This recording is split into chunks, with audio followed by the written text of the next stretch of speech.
I see we got some people up in here already. Okay, y'all see y'all ready to get to work.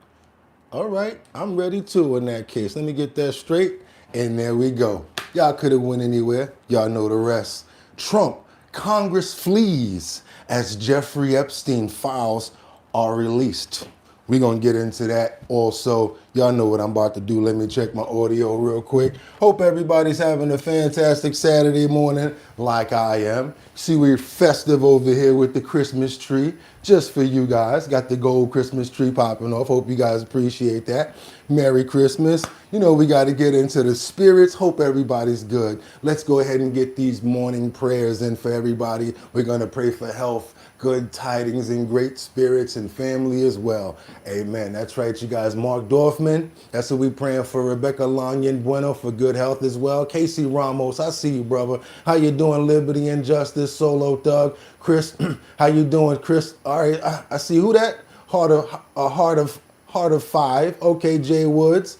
I see who else is up in here. Tyson. Good morning, everybody. Hope everybody's having a safe and sound morning and healthy morning as well. I see Brian up in here too. I ain't gonna forget you, Brian King B. Southern Southeast Lisa. Okay, Liberty and Justice. You know I can't forget about you, Rebecca Lanyan Bueno. Casey. Also, we talking about who else? Sam Champion. Everybody else that you know we that comes in all of the time. Who else we got up in here this morning? T3 got game. Mark Dorfman. Okay, that's right, everybody. Terry, I see you praying for great health. Amen. Let's get it, you guys. It's almost time. Let me check my audio over here just to make sure I'm straight. Can't fall behind. I'm gonna start it over again. Just in case, just to make sure it's fresh. Hope everybody's having a fantastic Saturday morning. It's time to get it. Boy, did I have a good evening. And we ready to go. We got a good show lined up for you guys this morning. Hope you're ready to go, because I'm ready to go. They're ready to go. I said it's time to start the show. I hope you're ready, yo, yo, yo, yo, yo, yo.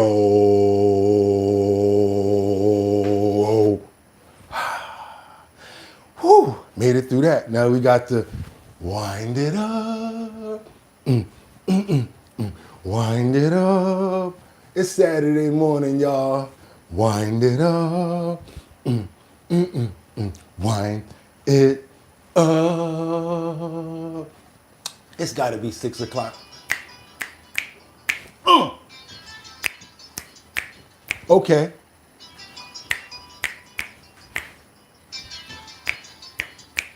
Ole. Come on, y'all. Let's get up. It's Saturday morning. Come on, y'all. Open up those pores. We gotta open up those pores. And we gotta stay festive for you guys. You know we gotta stay festive. I know everybody's sending in their requests, so I gotta do my thing. Open up those pores. We gotta open up those pores for Saturday morning, y'all. Y'all ready? Hang on the mistletoes. I'm gonna get to know you better this Christmas. And as we trim the tree, how much fun it's gonna be together. This Christmas, fireside is blazing bright. And we're caroling, try to get the Chris Brown one, through the night. And this Christmas will be a very special Christmas for me. And I don't know why I like that beat.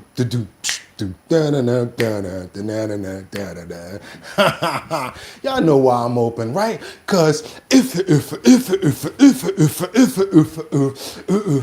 pump that beat. It's Saturday the 20th. That's right, y'all. It's 2025. I'm your host, Bugatti NYC, and this here's our bottom line, where we be talking about this and that and that and this and this and that and that, where we be talking about this and that and that and this and this and that. Just got me lit. Hang on the mistletoes. I'm gonna get to know you better. When? This Christmas. That's right, we gotta stay festive, everybody. I hope you guys are having a fantastic weekend. It is Saturday, 2025. Yes, December the 20th. That means what? 5 more days until Christmas. Let me ask you guys a question. Have you finished your shopping? Have you already began? Or are you one of those last minute people that's gonna be like, I'm not buying no gifts. Then all of a sudden, rush out and try to get something at the last minute? Let me know in the comments, you guys, because I used to be like that too. Hope everybody's having a fantastic weekend. I'm sorry, we got a lot to get into, but I want to give out some shout outs real quick to Liberty and Justice, T Got Game. We got Dustin in the building. Who else is up in here? Terry Cone, Liberty and Justice, Southeast Lisa. I see Daniel up in here, Terry Combs, Casey in the building, Dustin, and everybody else. Hope you guys are having a fantastic Saturday, because guess what? It's time for us to get busy. Y'all know what I'm going to say, right? I got 5 on it. I'm going to stack 5 videos at a time. 1, 2, 3, 4, 5. I'm going to come back after I stack those videos, because then we'll have something to talk about. Let's give them something to talk about. That's right, you guys. Now, shout out to you too. Want to make sure that you guys understand what's going on here. Do me a favor also. Need you to let me know where you're chiming in from. Also like to know what time it is, because it really helps me to find information and dialogue and information from where you're from. Trust me, the stuff that you guys tell me, I always pay attention to, and I'm always reading your comments. Anybody will tell you, Bugatti hit you back in the messages. So don't be a stranger. Recommend topics, send music ideas, all sorts of stuff, you guys. But guess what? It's time to get into it. You know what I'm about to say right now, right? Let's get into these titles. That's right, you guys. Let's go. What do we have here this morning? And it's a very big topic, big title, because yesterday, what were they supposed to do? Release all of the Epstein files. Everything, whatever they weren't going to redact, they should have released it. And just so you guys know, I'm always on point. Do yourself a favor, hit that link in the description, and that's all the information that they let out. We already have the link to the available Jeffrey Epstein files that released by the DOJ yesterday. Let's keep on moving forward. Just so you know, go to the link in the description. Right up under my email, you're going to see the link to the Jeffrey Epstein files, where you guys can go and see what they let go yesterday. Let's keep on moving forward. Now we're going to go over to we're going to keep on moving forward, because now we have Congress flees as the Jeffrey Epstein files are released. You see that right there? Congress flees as the Jeffrey Epstein files are released. For some reason, it happened over the Christmas holiday, where no one's going to be here, so no one can answer to anything. Very convenient for some reason, huh? Let's keep on moving forward, you guys. What we got here? We're going to watch a video of the moment a NASCAR driver's plane burst into flames. I had to be really careful how I wrote that down, but yes, we have a terrible, tragic situation that happened yesterday when it comes down to NASCAR and one of the drivers as well as the family. Pretty tragic situation. We're going to get into that as well. Let's keep on moving forward, because last but not least, we've got another situation that we've got to explain, where we got a Delano uncle who stepped in to protect his niece from a pedo creep, and guess what? He gets arrested. Got that video and a whole bunch more. Hope you guys are ready, because guess what? It's Saturday morning, and that means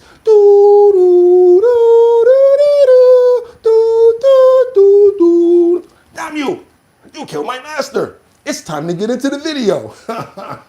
Without any further ado, let me get into the gaggle, you guys. We have a little bit of information with President Trump stepping out this morning, taking a trip to North Carolina, and he's basically going to come to the cameras and give us a little bit of gaggle. Good. Merry Christmas, you guys. Let's get it going. Let's keep on moving forward, you guys. Let's go. Let's get it. Let's go.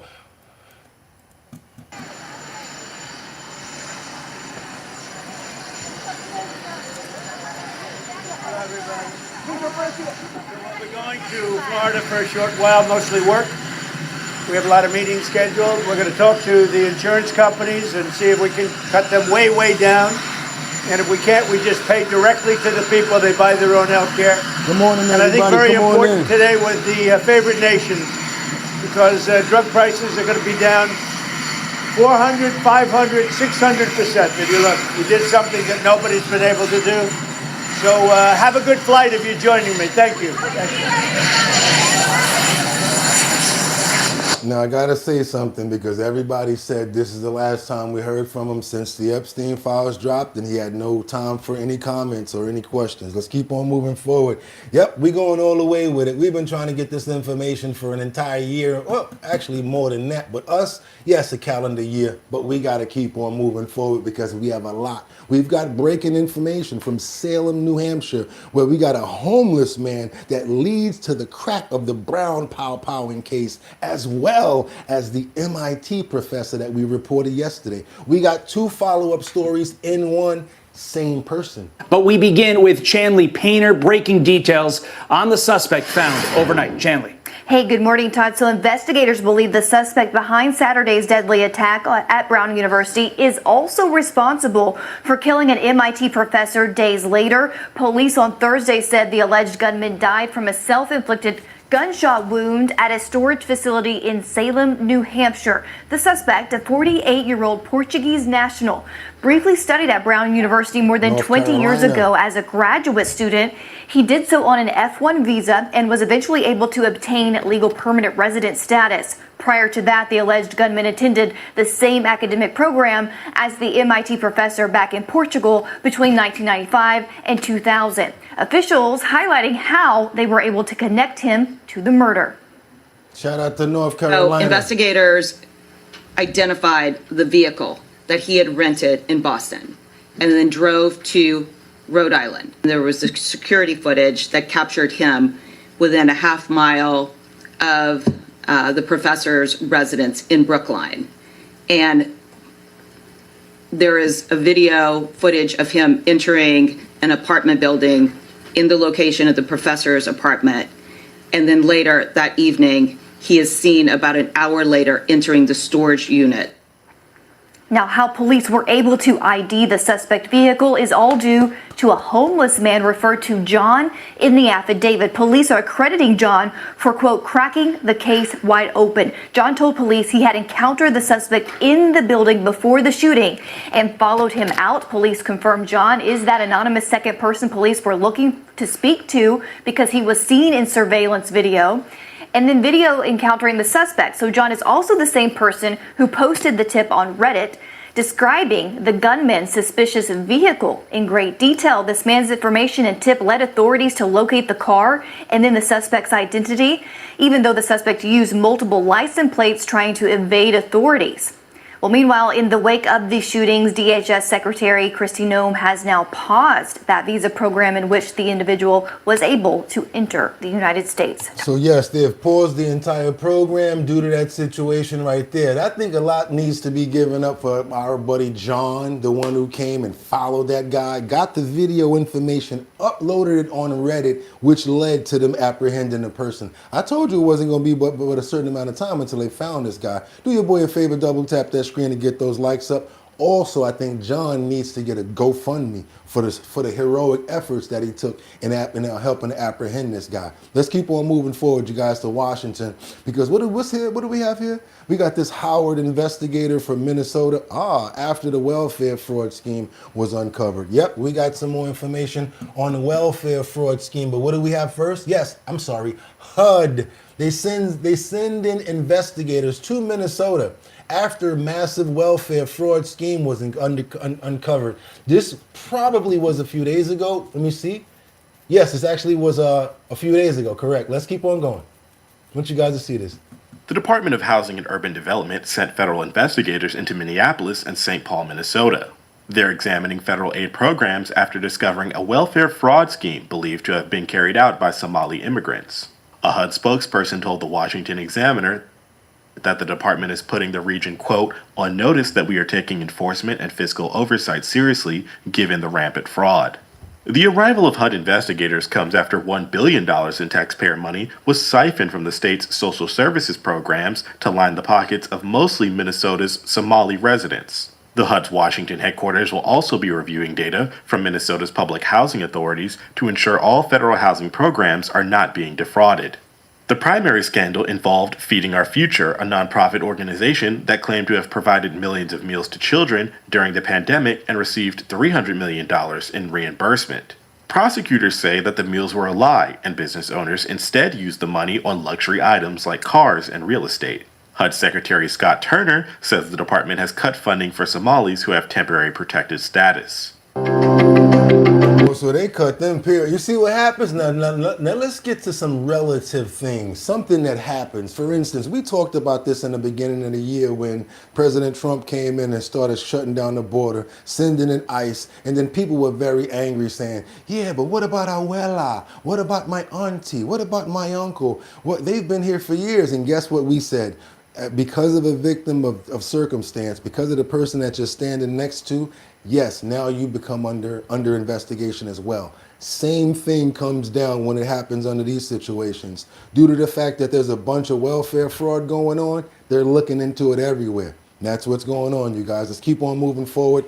A terrible situation that we got to get into that I don't even like talking about because I love Rob Reiner as an actor as well as a director. But yeah, Nick Reiner, he actually made a lot of chilling comments before he actually did what he did. Can't say too much. Here's a couple of incidents that people should have probably taken attention to.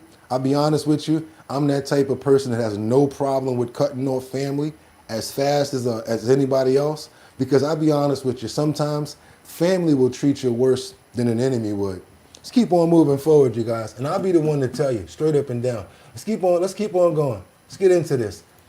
Or break. I'm sorry, wait a minute. Yeah, let me get that. I want to get that first. You're gonna have to bail me out of jail. She has a boyfriend now who's in the military. He's actually dead. She's died in Iraq. I'm gonna go kill that. Disturbing comments from Nick Reiner in 2016, nearly a decade before being charged with the murders of his parents, Rob and Michelle. I got like 100 personality disorder.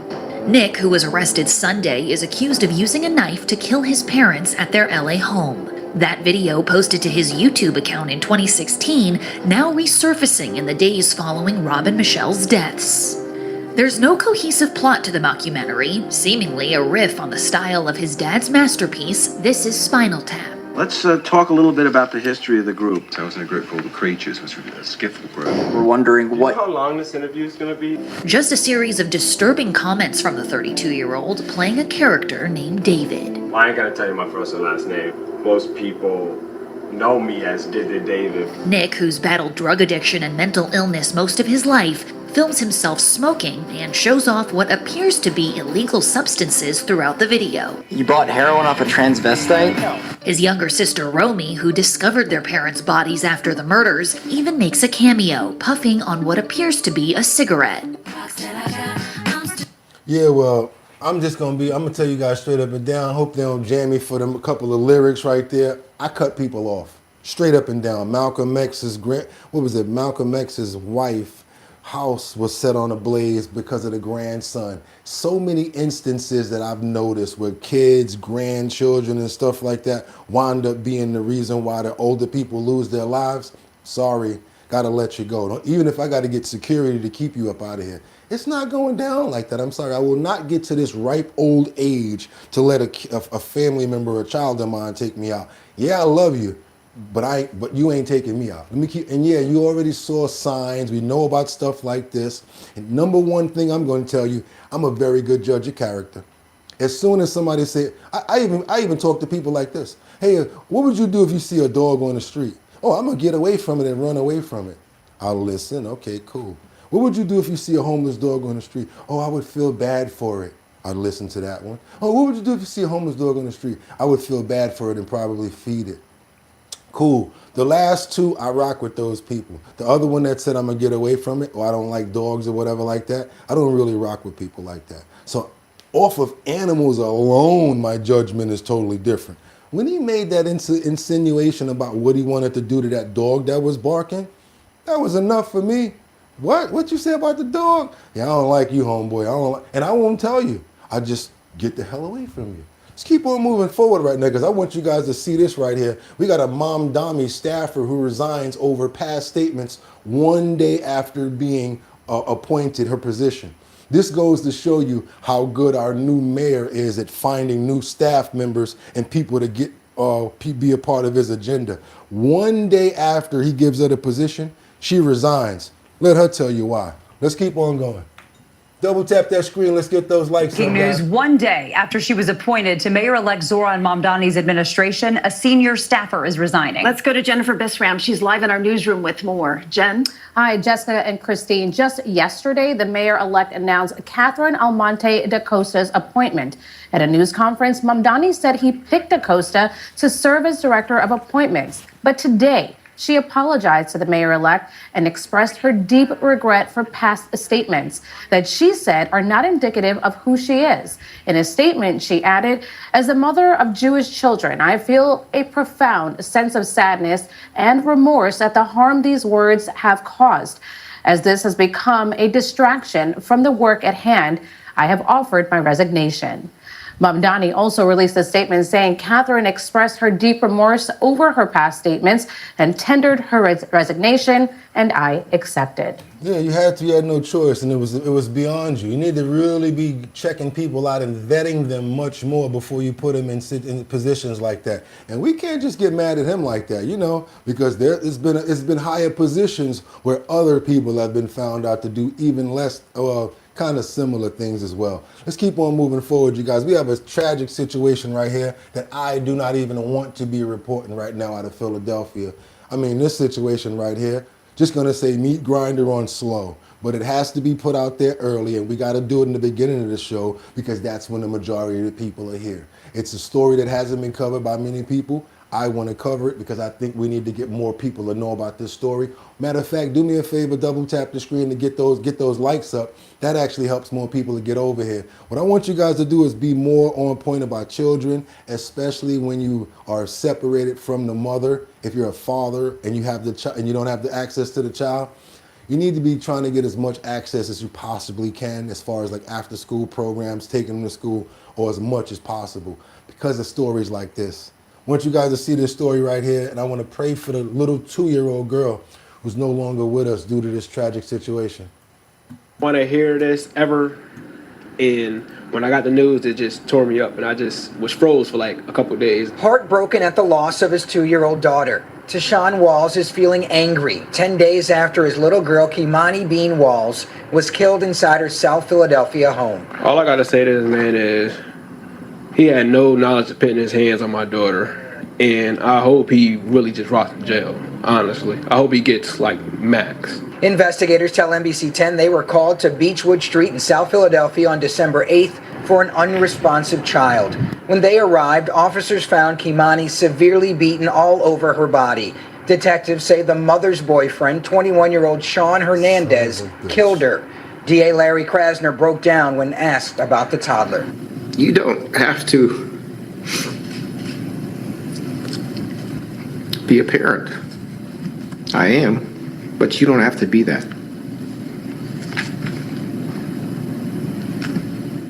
What doesn't tug at you? That's the best I can say. According to Krasner, it looked like the girl may have suffered abuse for a while. In this case, investigators believe objects were possibly used in the beating as well. 4 adults were inside the home at the time. 2 were charged with lying to officers. We also have preliminary information that perhaps her airway was compromised, and perhaps she was suffocated in some way. As for Walls, he continues to grieve while turning his attention to his ex. She was questioned and let go by detectives. She watched all this happen. I feel though she should be in jail too and charged as well. Remembering a little girl with so much more life to give. Aaron Baskerville, NBC 10 News. I mean, I can't even look at that face. Like, are you, like, for what? I don't know no amount of crying, no amount of nothing that she could have did. I love little children, especially the ones like that. It's when they get older you got to watch out for them. We want to pray for the soul of this little angel, as well as the people that were involved in this, that are in pain about it. I'm sure her family members and people around are really taking this bad. Want to try to give them strength in this situation. And Lord, please, let's try to try to get to the bottom of this tragic situation and stop this from happening. We ask that. Amen. Did y'all see her eyes? Did you see her eyes? Oh man, are you crazy? Like, he need the wood chipper on slow. I'm talking about his picture shouldn't have looked like that. His picture should not have looked like that. It should have been all types of swelling going on. Let's keep on moving forward, you guys. We got this woman that was mowed down in a Manhattan hit and run. Can't say certain things. I'm gonna let them say it. But yeah, we're gonna get all this stuff out the way. We're gonna get it out the way. 5:03 now, getting back to that breaking news. The search is on for the driver who struck and killed a woman in a hit and run crash. This happened off a busy corner along Clinton Street on the Lower East Side. Pix 11's Justin Finch live there with what we know so far on this tragedy. Justin, good morning. Vanessa, good morning. Just heard from police sources on this, and they are telling us that the driver of that SUV was going north here on Clinton, and that woman was crossing here on Stanton.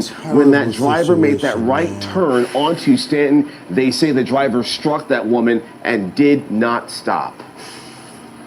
The NYPD's Highway Patrol investigators launching a crash scene probe late Thursday off the corner of normally busy Clinton and Stanton streets. That's this one, that's no good. This man saying he saw the hit and run collision that police say has left a woman in her 60s dead. Authorities tell us around 7 p.m. Thursday, the driver of a black SUV traveling north on Clinton made a right turn onto Stanton. That's where police say the driver struck the woman and did not stop, leaving her for dead. People call an ambulance. This man says bystanders tried to help, some calling an ambulance. Medics rushed that woman to Bellevue Hospital, where she was pronounced dead on arrival.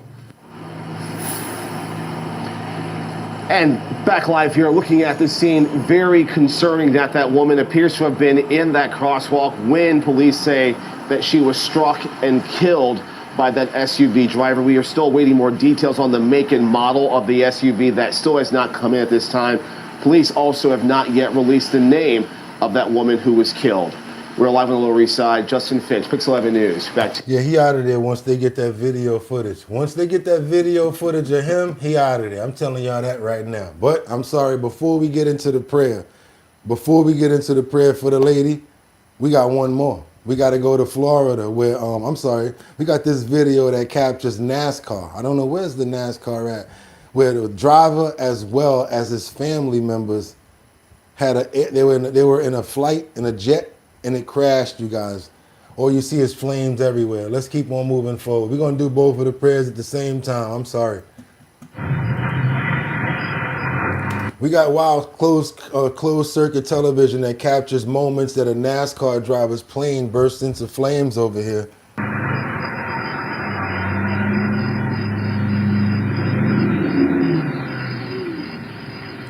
I read the underlining of this to find out who was actually in the plane. It was the pilot, of course. He had 2 children. His wife was on the plane as well. The driver of the NASCAR driver, and 2 other people. So 5 people altogether lost their lives in this tragic situation right here. They let out the names of the people that lost their lives in this situation here. But I couldn't get too much of it. I know somebody in the comments, if you guys have the information on the drivers, please let me know. Double tap that screen, get those likes up. Definitely have to try to want to pray for the family as well as people that lost their lives in that tragic situation, as well as the lady prior that got hit with the hit and run. We want to ask the Lord for better people driving and have a little more respect for people that are walking on the streets. And as far as the airplane goes, I really don't know what to say about that, but I definitely really want to pray for everyone who lost their lives in these tragic events. Amen, you guys. I hope we got enough of that. Is that enough? Oh man, one more. No. Not a. All right, this is the last one, and I don't care what's in the lineup. That's it. Florida. The loss here is unbelievable. Family takes steps to investigate. I have to get this story out here. This is a little girl, and I have to. I don't. It's not that I don't want to. It's that I have to, because we lined this up for a specific reason. And if you guys have not heard about this story, you need to know about it, because everyone loves bumper cars. Everyone loves going to let's say theme parks and things of that nature. But we still got to understand that it comes with a risk at sometimes. Check this out, you guys. Our reporter Rachel Perry has new information from the family's legal team about what they believe caused the crash. Roughly a week after 6-year-old Emma Riddle died following a tragic go-kart crash here at Urban Air Adventure Park, Emma's family hired the Morgan & Morgan law firm. The loss here is unbelievable. Thomas Hasty is the attorney representing the family. The law firm is currently doing their own investigation into what caused the crash. We're investigating this case both from a premises liability perspective, which would be failure to maintain, failure to inspect, and also a products liability component, which means we're looking at the products that were involved, were they designed and constructed correctly. Saying so far, their investigation shows the go-kart Emma and her mom were in may have not been working properly. Then after the race was cleared, or just cleared by the operator to move, allegedly, the go-kart accelerated to a high rate of speed without Emma's mom engaging the accelerator and crashed into the track wall. The park here has since opened back up, a spokesperson telling us the go-kart attraction will remain closed, also maintaining all attractions past a June 2025 inspection. What happens after that inspection process, we don't know. What was done to prepare for that, what was done in terms of maintenance inspection afterwards, these are all issues that we would be hoping to discover through a litigation. Now, while the park requires visitors to sign a waiver to enter, Hasty says it's not the actual waiver they're worried about. It's a specific clause. There's an arbitration provision in the waiver that was signed by Emma's mother. And so when an arbitration agreement is triggered, it takes the case out of the standard litigation experience that everybody is familiar with. Meaning it wouldn't be made public or go to a jury, but instead be heard by a single arbitrator who would decide if Urban Air is liable and how much the family is owed. If we can keep eyes on this, we can hopefully affect change and prevent this from ever happening again. In Port St. Lucie, Rachel Perry, WPBF 25 News. As you guys heard, they got on the go-kart, sat on the go-kart. I guess after the race, the cart just took off on its own, crashed into a wall. The little girl lost her life due to that tragic event. That's it. We're not doing that no more. Just want to pray for her as well and the family and what's going on here. And hopefully these laws get changed.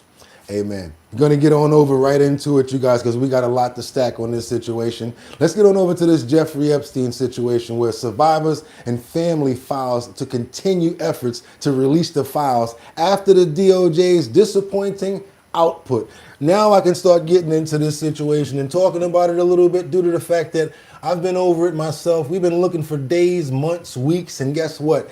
Been looking all over, trying to scour. Didn't find any video. All I found was a little bit of documentation that came from the DOJ. Yes, we got a lot that was released, a bunch of PDF files. A lot of stuff got released yesterday. Don't get me wrong, but was it everything? No. We're gonna say out of 100%, they gave us 10%. And due to that, we got a lot of problems coming up. Check this out. We're gonna see what's going on here. Let's dive into it. We, the public, would know absolutely nothing about the extent of Epstein's crimes and the crimes of his associates if it weren't for the sheer bravery of those who survived them. For years, scores of survivors have fought valiantly for justice and for accountability. For years, for decades, including one of the first survivors to come forward, Virginia Roberts Giuffre, who was rightfully credited back in September for her role in bringing all of this to light. Virginia Roberts Giuffre is an American hero. Yeah. She is somebody without whom we would not be able to have this voice. She was the one who had courage to name names, speak out against people, and she was standing up against everybody at one time with an enormous amount of pressure. And most of these women are here because of Virginia Roberts Giuffre. So as Trump's Justice Department refuses still to release the full Epstein files, the question remains, will the survivors ever get the justice they deserve? I think we all certainly hope so. Joining me now are Sky and Amanda Roberts, the brother and sister-in-law of Virginia Roberts Giuffre, who have been fighting tirelessly for justice in her memory. It's great to see you both. I wish it was under different circumstances. I remember talking to you right around when this passed, and there was a feeling of elation after so much hard work. And now here we are, and it's the deadline, and Congressman Garcia is estimating it's about 10%. There's massive redactions in these documents. I know you both have become kind of part of the glue that is holding a lot of the survivor community together. And I just wanted to let me start with you, Sky. How are you feeling today about everything? Oh God. I think Amanda's already crying over here because it's a mixed bag of emotions today. There's a lot of there is a sense of like pride and joy and being proud because the survivors deserve that. I mean, you look at some of the survivors that like fought this initially, like Virginia and like Maria Farmer and so many other brave people that survivors that came forward and just fought valiantly to get these files released. And it's taken decades. It's taken decades to do that. And you're reading them now, with a naked eye and looking at them and saying, oh my God, like these women fought so hard for this. And so we're feeling really proud of our survivor sisters, of our own sister, of Maria, and so many others that fought so hard. But we're also not feeling this like joy either. It's kind of disappointing to see that our own Department of Justice is trying to continue to gaslight us and to say, I didn't even know, Jen, until you just said it now, that it was 10%. I mean, that's disappointing. If it's 10%, then like that's a far stretch to the 100% that we asked for with the bill. And so to feel like you're continuing to be gaslighted is kind of a disappointing feeling. And it's not shocking, unfortunately, though. I think we hoped that they would do the right thing, but we expected for them to not, which is I guess it's kind of, I don't know, it's mixed feelings right now. Let me put it. I don't know if she's blood relative, but I definitely know that he's blood relative. I'm not sure, you guys, you can correct me if I'm wrong. I'm not sure. Let's keep on moving because like I said, yes, we have much more in this situation right here. We got a lot more to cover on this. Let's go. Where we at right now? Yeah, because this part right here is very important right here. I'm sorry, mixed up this video here, but I got what I have to get. We want to talk about the Congress as they flee, which is our title. We right into it. Congress flees. Why? Because it's the weekend. I don't got to be around here. Throw them the files. Get up out of here. And you know another thing? They gave us a whole bunch of PDFs with a bunch of titles. I tried to figure it out. When you guys go click that link, don't think that it's going to be a walk in the park. Oh no. PDF from this trial, PDF from this one. And then you know how PDFs work sometimes. Some of them don't work. Sometimes they glitch. And then you got a whole bunch of redactions. Straight up and down black pages with like one line that you can see something. But I'm not going to blow the load yet because they saying that some of this information is pertinent. So I'm going to give you guys what we can get out of it. Let's go. Let's keep on moving forward. Does comply with the legislation that you spearheaded with Congressman Thomas Massie. Just curious, first of all, if you can preview anything that you may have heard about what might be coming, and second, some consequences for the administration if they don't live up to that. Well, the early tell will be whether they comply with 3 federal judges. The federal judges have ordered that the grand jury testimony and all of the discovery of the Maxwell trials and the Epstein trials be released. And there's a lot of information in there that will implicate other rich and powerful men who were either at the island, who covered up for Epstein, knowing what was taking place, or who either abused underage girls or trafficked in young women illegally.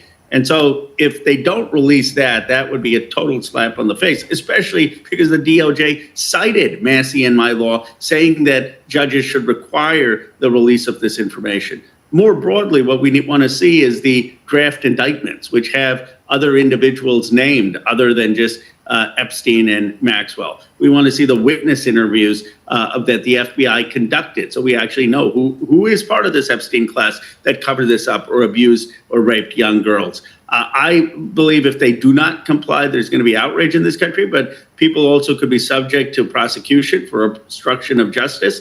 And I believe we need to hold people in the Trump administration accountable for crimes they have committed. And the next Democratic president should do that. So people should be very careful about violating laws on obstruction of justice. We can hold Pam Bondi in inherent contempt of Congress, where the sergeant of arms could actually arrest her. We could impeach Bondi. There are a lot of options on the table that Republicans and Democrats are talking about. I hope it doesn't come to that. And are you working with the Epstein survivors and with their lawyers to help you determine, whether the files are being released in a fulsome nature, since they would have some knowledge of what should be contained in them? Crystal, you're absolutely right. I'm working very closely with Bradley Edwards, who is the most prominent lawyer for the survivors, and he's seen a lot of these files. Some of those files he actually has through discovery. So we know. So he's the lawyers, they've already had a lot of these files. The lawyers from certain cases, they already have certain files, but they can't put this information out. They have to wait till this information comes out. So what he's doing now, since he's actually on his part of the case, the lawyer he's talking about, he's looking at the files that he has from the actual case to see the difference between what the DOJ has handed out. And of course, a lot of it's going to be redacted black pages. Let's keep on going. If there are games that are going to be played, we know if the names that these survivors want to come out are coming out. And Massey and I have spent too much time with these survivors to just let this slide. We are emotionally invested in this. We know what this means to the survivors, and we are going to continue to raise our voices and fight until we have full transparency. If we need to, we'll bring the survivors to the front of the Capitol again. I hope that's not going to be necessary. They're basically not going to stop when it comes down to this situation here. And I don't blame them. I think they need to keep on pressing because we've been waiting too long, you guys, straight up and down. Where we at right now with it? I got more.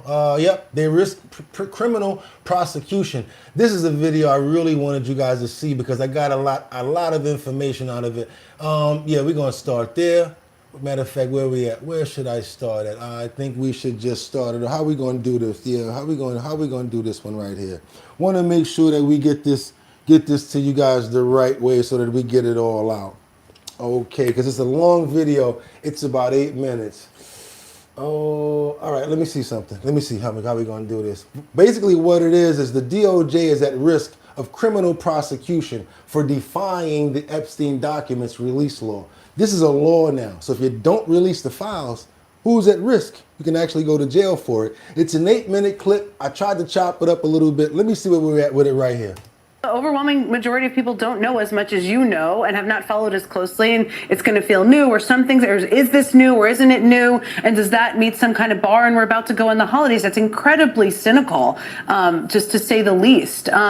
Let me ask you, Andrew, I mean, the date started with, of course, Trump's Deputy Attorney General, Todd Blanche, essentially telling Fox News, even before we saw the release, he essentially told them they weren't going to comply with the law earlier this morning. He said that they will release more documents in the coming weeks, which, of course, not what the law says. To your point, So it's dribs and drabs still going on, like in the prior couple of months that they was telling us that they were going to give us this information. And guess what? It's still, as they're saying now, going to be more dribs and drabs.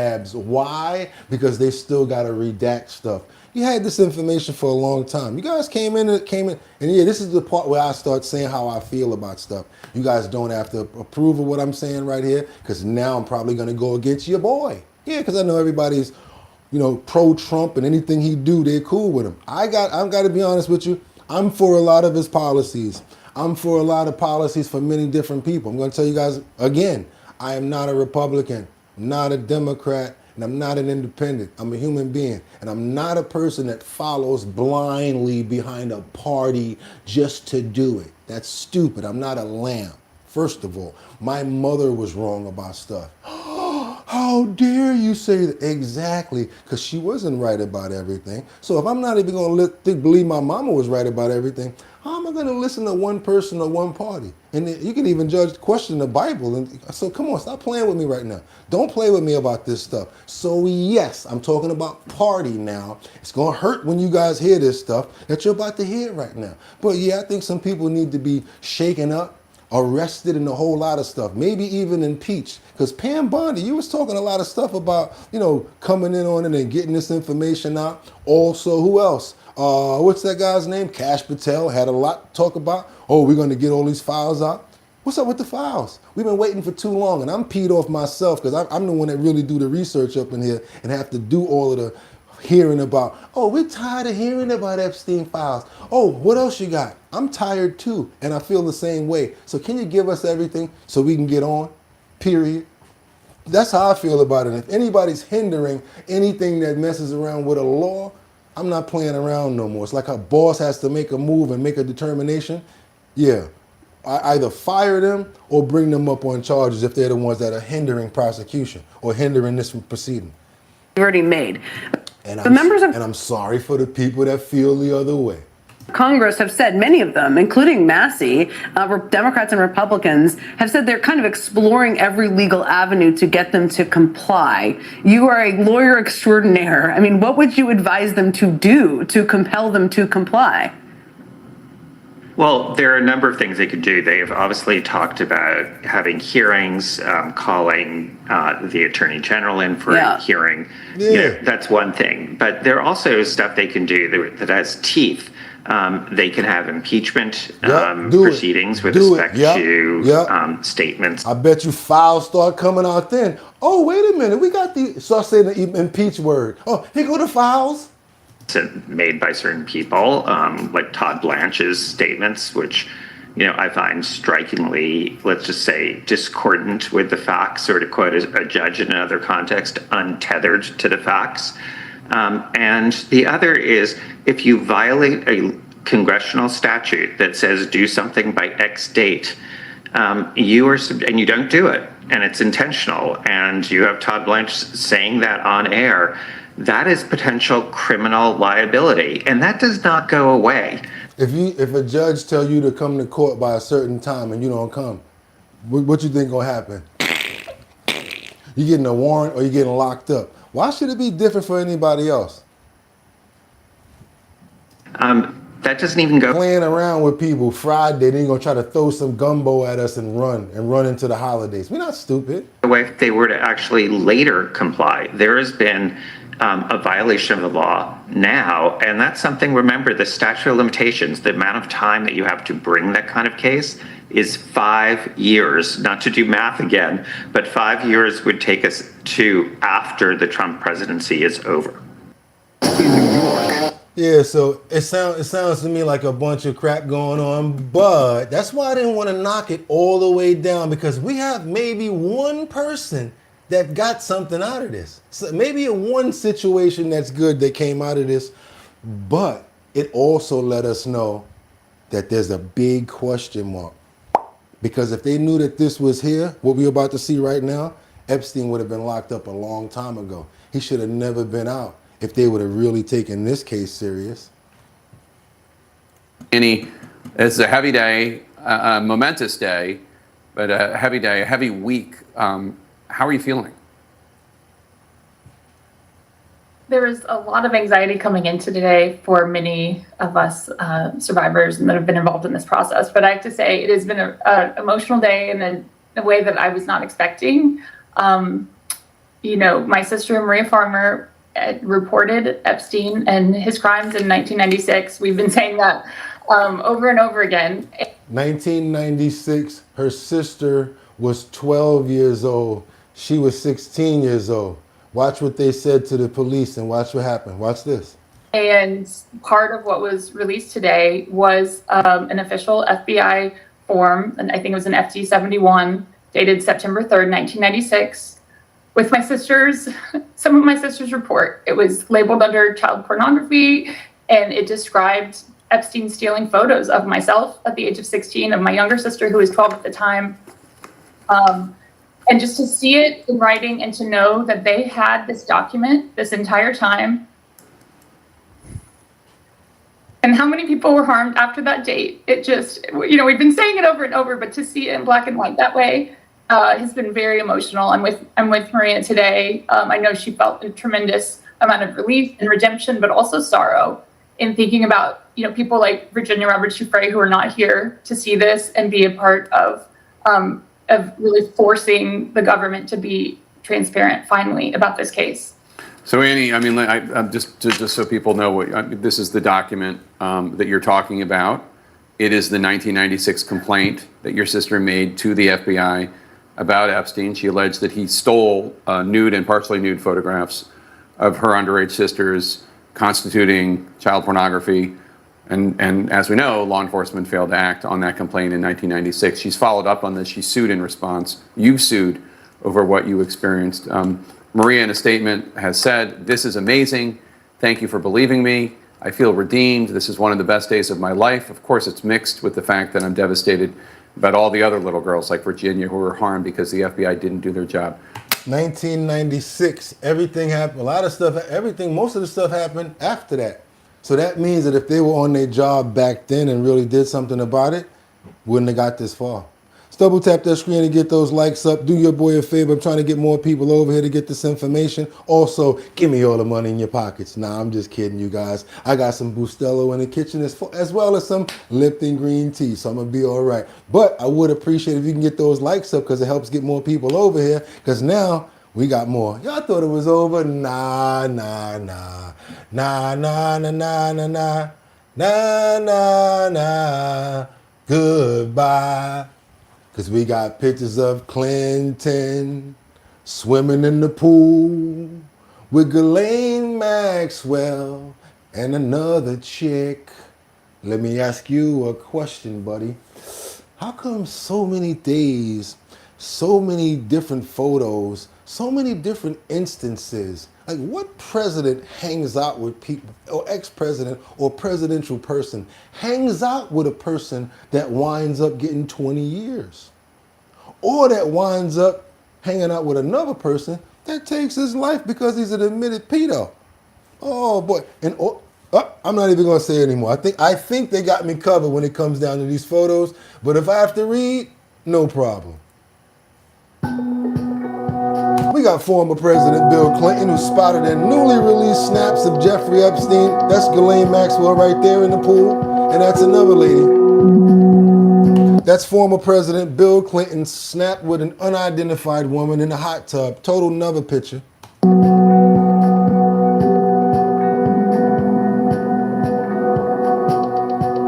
Like, homeboy, ain't you married at this time? Ain't you married to Hillary at this time? What's going on with all this? You looking real comfortable, like you hang out with these people. You got a hoodie on, like 3 days after hanging out with them. Like, what's going on with you, bro? What's poppin'? Who this chick you in this picture with? What's going on with that? Where Hillary at? They got hell with Monica. Hell with Monica. It's more than Monica y'all got to worry about. That's just the one that he got caught with. Let's keep on, y'all. Then we got this one here. President Clinton is spotted with actor Kevin Spacey. Oh, I just hang out with these people. I didn't know what they was doing, what type of people they was and the type of stuff that they do. Oh, Kevin Spacey. Oh, no comment on that one. Let me keep on moving forward.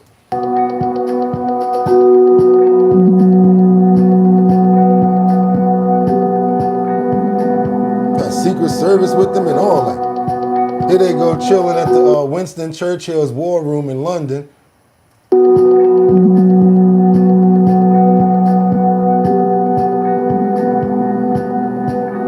Kevin Spacey again in the middle. Clinton over here.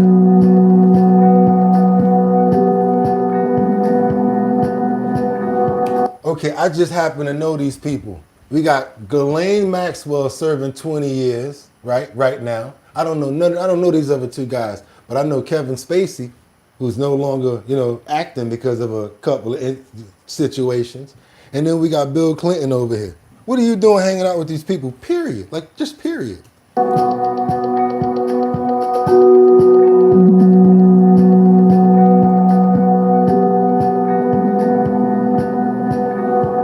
Now, Michael He got his clothes on. So all right, we're gonna let that one get by. And Michael, he like, oh, get your arm off my back. But then again, I don't know what's going on here either. I'm not gonna make up for nobody. I'm not talking for nobody. And you see Diana Ross in the back. So you got President Clinton spotted with singer Michael Jackson and Diana Ross. Look like a wax figure of Michael, if you ask me. Uh-oh, who's this? Just random girls taking pictures with him on the arm. You know what I'm saying? Random females, right?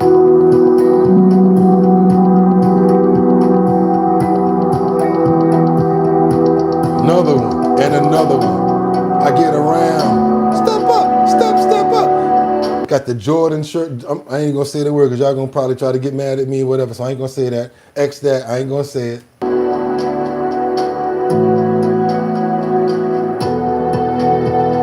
He over there chilling with the chef. Chef know his special meals that he like and all that. Like, dude, you got a little splaining to do. You got Mick Jagger, Jeffrey Epstein, and Bill Clinton. So there's a lot. There's a lot of images like this and much more, you guys. There's a lot.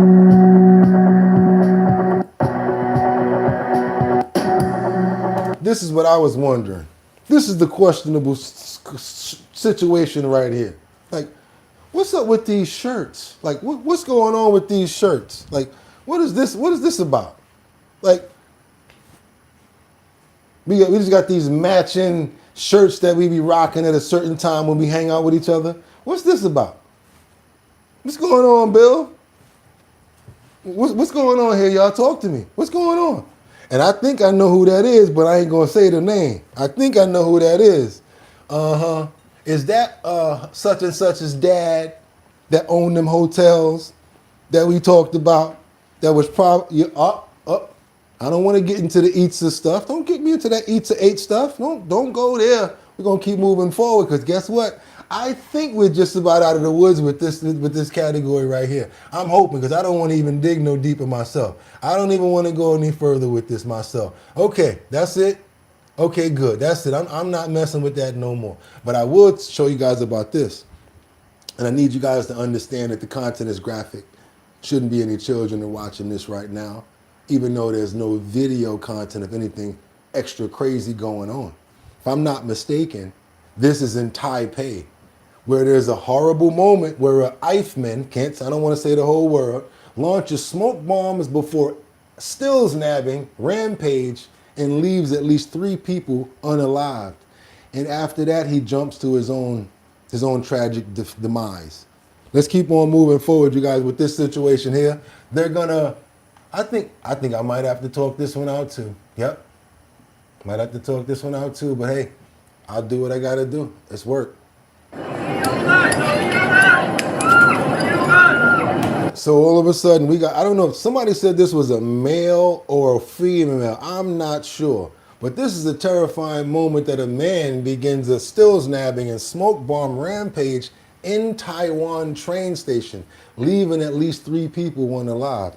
Runs inside a mall and starts stills nabbing people. Smoke bombs are being thrown into the crowd right now. Killed out the big blade, you already see it. You got the rucksack walking over the people. Before he goes into the mall, someone gets it. They already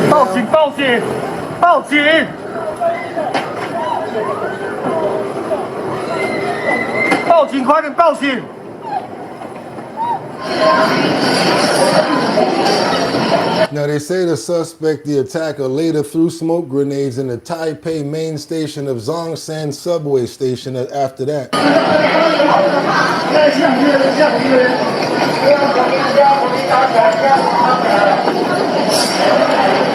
And then he is thought to have jumped to his demise from a nearby building after a police chase. What's crazy about this, of course, is what he did. Don't even know why, and then the fool had the nerve to just jump off the end of a building. So people gone for not even understand why this tragic event happened right here, over in Taiwan. We're gonna pray for the people that lost their lives in this tragic event here, and just see how people are starting to get radical and do all sorts of crazy things, not in just our country, but other places. We want to pray that people are more resolved and don't get radicalized like this, don't want to say that word, and hopefully that more people can get away and save themselves and be able to defend themselves in tragic times like this. I want to pray for the people that lost their lives as well as the family members in this tragic event. Amen, you guys. Got to keep on moving forward. I told you, we got a lot to get into today. I've been talking a lot of it out, reading a lot of stuff because there's not been a lot of reports on these big events that we're showing today, but I still got to get it out. So we got to keep on going forward. New York, and if I can make it there, I'll make it. Anywhere, it's up to you. New York, New York. Now these fools tried to go old school, thinking that it would still work. And what I'm talking about is people inside the building, hand to hand, still thinking that you're going to be able to hustle around grown people. I'm going to be honest with you. I would be tired of it if I lived in an apartment building and I had to deal with drug dealers in front of my building. Yeah, I'm the one that's going to say it, fellas. Yeah, I'm saying it right now. I don't want to deal with that stuff. Too old for it and don't want to have it going on, especially around the children and especially around older folks that are scared about that going on. And most of the time, they intimidate it so they don't say anything. A lot of stuff happens around D-rugs and things like that. Let me ask you a question. Would you be okay with your child or your family member, your nieces and nephews around D-rug dealers all day around the building that they live in or in front of the schools doing stuff like that? Check this out, what happened in front of Johnson that they just cleaned up. And when I say Johnson, I mean Johnson Projects. Is that Johnson or Jefferson? Well, I'm going to find out right now, but it was 12 people that are accused in this incident right here of an open-air D-rug market in East Harlem. I'm going to just tell you guys, it's over for that.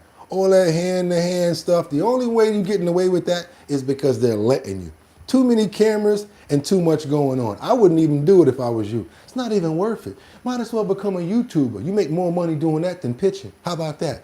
Let's go. Let's keep on moving forward. A dozen people face federal charges in a widespread drug operation at a housing project in East Harlem.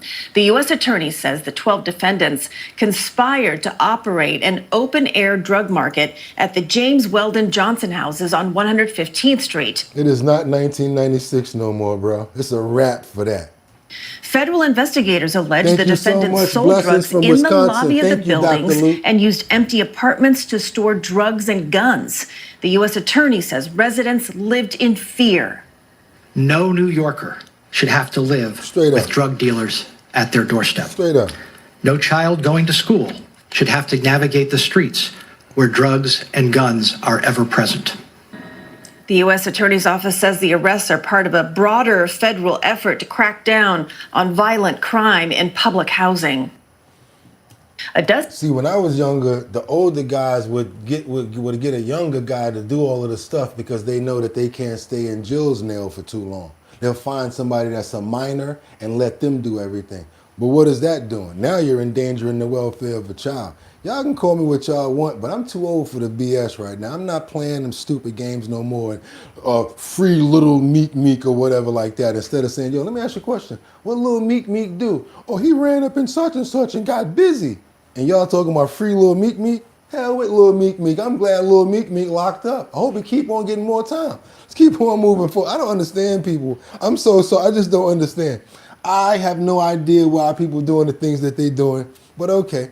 Let's get on to some other side. Now, if you know that they can get you with crypto, you should know better than to try to do something in a local manner. Video cameras, they got like 300 cameras on every block before you walk anywhere. You know the thing about people now, they get so used to the cameras that they don't think that they're gonna get caught. That's why the police got so much content and information on you. And a lot of those cameras got microphones on them. They don't even know it. Press the microphone, hear everything you're doing. Stupid ass, still outside hustling on the corner. You serious, man? Are you still on the block? All right, let's keep on moving forward because now we got another thunter that thought he was going to defraud people. I'm going to be honest with this fool. Why didn't you move? Why didn't you go to another country? Y'all going to be like, for real, Bugatti, you condoning this? No, I'm not condoning it. But if you had over $16 million, why are you going to be staying in in Brooklyn. Let's keep on moving forward, you guys, because we got a situation with this guy right here who did a little bit of crypto Phil's Neft. Over 100 people he had involved with him, and he made over $16 million, and you can't even tell. He was pretty low in doing what he did, but didn't get away too long with the riches. Charged with scamming people out of roughly $16 million through an elaborate cryptocurrency scheme. Prosecutors say 29-year-old Ronald Spector ripped off about 100 people and then used the screen name LOL, I'm feeling evil online to brag about his crimes. Eyewitness News reporter Darla Miles has more from downtown Brooklyn. $16 million. His crimes we allege in Brooklyn, so we arrested him. Prosecutors say this Sheepshead Bay apartment is where 23-year-old Ronald Spector operated a nationwide cryptocurrency scam, stealing nearly $16 million from roughly 100 people around the country. If this wasn't bad enough, we allege that the defendant was recruiting people online to help him to do this to more people. A 31-count indictment announced Friday morning by Brooklyn District Attorney Eric Gonzalez, who says between April 2023 and December 2024, Spector hired bots to bombard Coinbase users with text message alerts that their account was actively being hacked. What the victims didn't know is that the text comes from the defendant and that he created the wallet, so he knows the seed phrase, and so as soon as the money is transferred, he's just waiting for it. Prosecutors say Spector had 12 digital wallets to move the stolen crypto around, 29 documents with tens of thousands of email addresses and passwords, and from just one of his cryptocurrency addresses, made 29,000 transfers. And according to the criminal complaint, in October 2024, Spector bilked a California resident out of $6 million in crypto. Obviously, we're reviewing everything, but these are all user-initiated actions. There are controls in place, so there's no allegations that Mr. Spector himself is moving anyone's cryptocurrency. So basically, his lawyer's trying to say he ain't robbed nobody. They sent it to him. That's a good paid lawyer right there. Guaranteed your boy gonna get a slap on the wrist. I'm telling you right now, it's a Fed case. Let's see what they're talking about. In court Friday, Spector pled not guilty to first-degree grand larceny and money laundering and other fraud-related charges. We're disputing everything, and we'll deal with them in court at the appropriate time. The Brooklyn DA's office has only recovered $500,000, but Gonzalez says this investigation is ongoing and hopes to recover much more. In downtown Brooklyn, Darla Miles, Channel 7 Eyewitness News. Yeah, okay, y'all messed up. Y'all forgot. Rewind.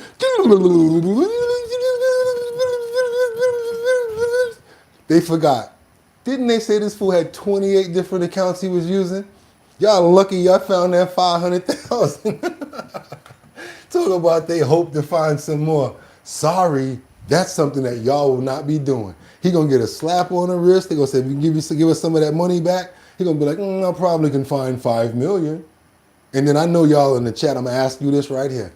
Would you do 4 years in Club Fed, the Club Fed vacation, the antidote for getting yourself caught, 4 years for $10 million. I'm asking people right now, would you do 4 years in Club Fed for $10 million? Let's say they tell him, hey, give back 6 mil, give back 5 mil, and you're gonna do 4 years. I wanna know, I know you guys, I know how y'all get down. Thumbs up if you take the time. Thumbs down if you wouldn't. $10 million, you guys, let me know. If you would take the time for the 4 million, I know who's gonna say yes too. Thumbs up if you take the time. Thumbs down if you like, I ain't doing no 4 years for no $10 million. But would you do 4 years for that $10 million? Let me know, you guys. We're gonna keep, I knew who was gonna say yes too. Here we go. Look at Terry, he like, yep. Yeah, look at why 4 years? Why you can pay Trump for a pardon? Ooh, let's get that money. How many people up in here like really serious about that? Wait a minute, Liberty, for real? Not you. Liberty did not say not you. Hold on, let me see who said no right here. Brian's like, nah, I'm good. Brian like, I ain't with it. I'm not doing it. How come everybody's like, yeah, for $10 million, 4 years, you guys. And you got to do 48 months. We ain't getting no time off. Straight up 48 months, you got to do it. Straight up and down for $10 million clean when you get out. Briefcase right there when you get out. Here you go for your time. I want to know. I might need the money. Liberty said I might need the money. Yo, we got to keep on moving forward, you guys, because we got this situation right here.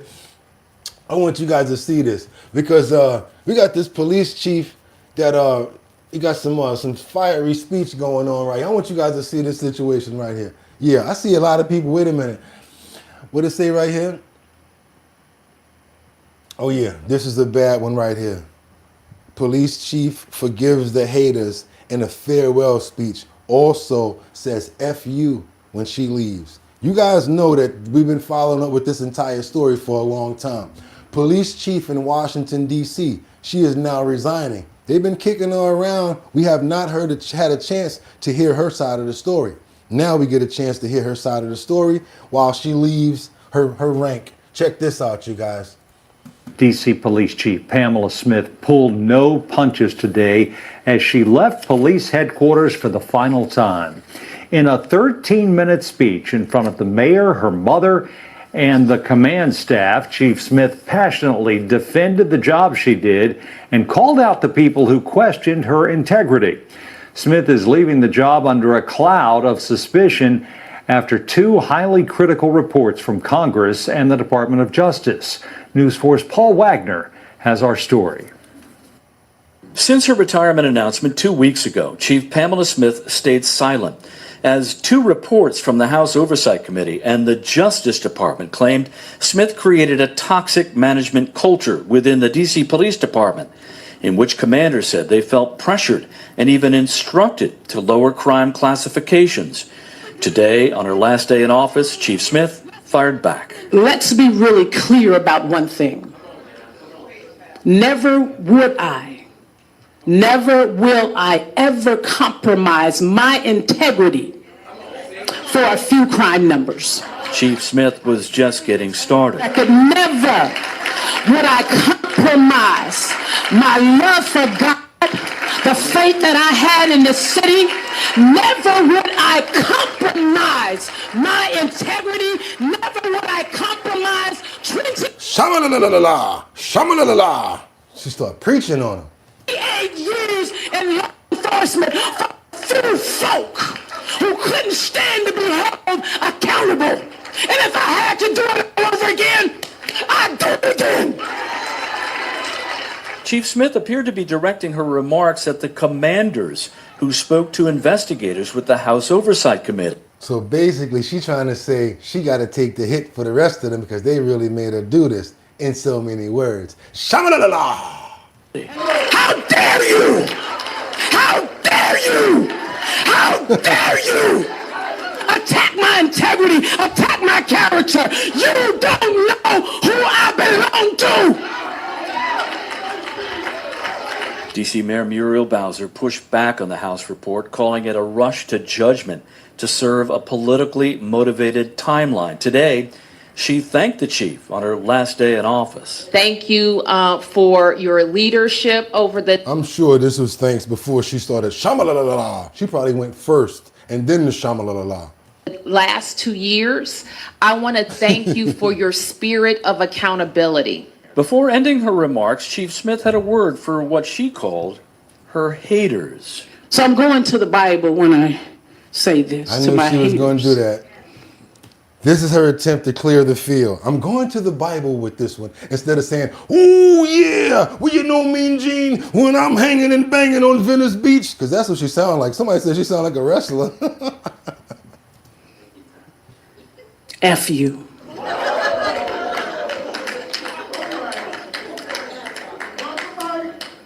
No, it's not a drop the mic moment. Watch me in this space. I forgive you. I forgive you. Chief Smith leaves the job after just 2 years, and as she did the traditional walkout from police headquarters, Chief Smith turned one more time and waved to the people who came to say goodbye.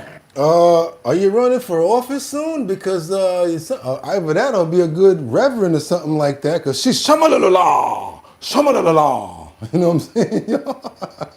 Let's keep on. I'm not going to forget that one. That's going to be another one of our sayings. Shama-la-la-la. When somebody start acting like they're really preaching, shama-la-la-la. Let's keep on going. Let's go. We got to get on over to Miami-Dade where this father got for a real good question. Watch your head, because I forgot that yesterday. Watch your head. He had to watch his head for this situation right here. Want you guys to see this right here. When you say, God, are you silly? Yeah, get up out of here. Goodbye and good riddance, boo. Time for her to go. I'm so glad we had this time together. Let's get on over to a serious situation here. And I told you I wasn't going to report this, but I have to. Well, here's a question. How does cocaine end up in the system of two little boys? That's what investigators are trying to figure out after the young brothers were found unresponsive.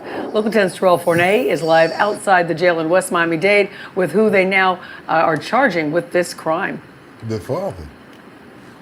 And Christy, it is the children's own father who is now locked up here in this jail in West Miami-Dade, now charged with 2 counts of child abuse without great bodily harm. And this is all because police say those kids had access to drugs that were apparently nearby.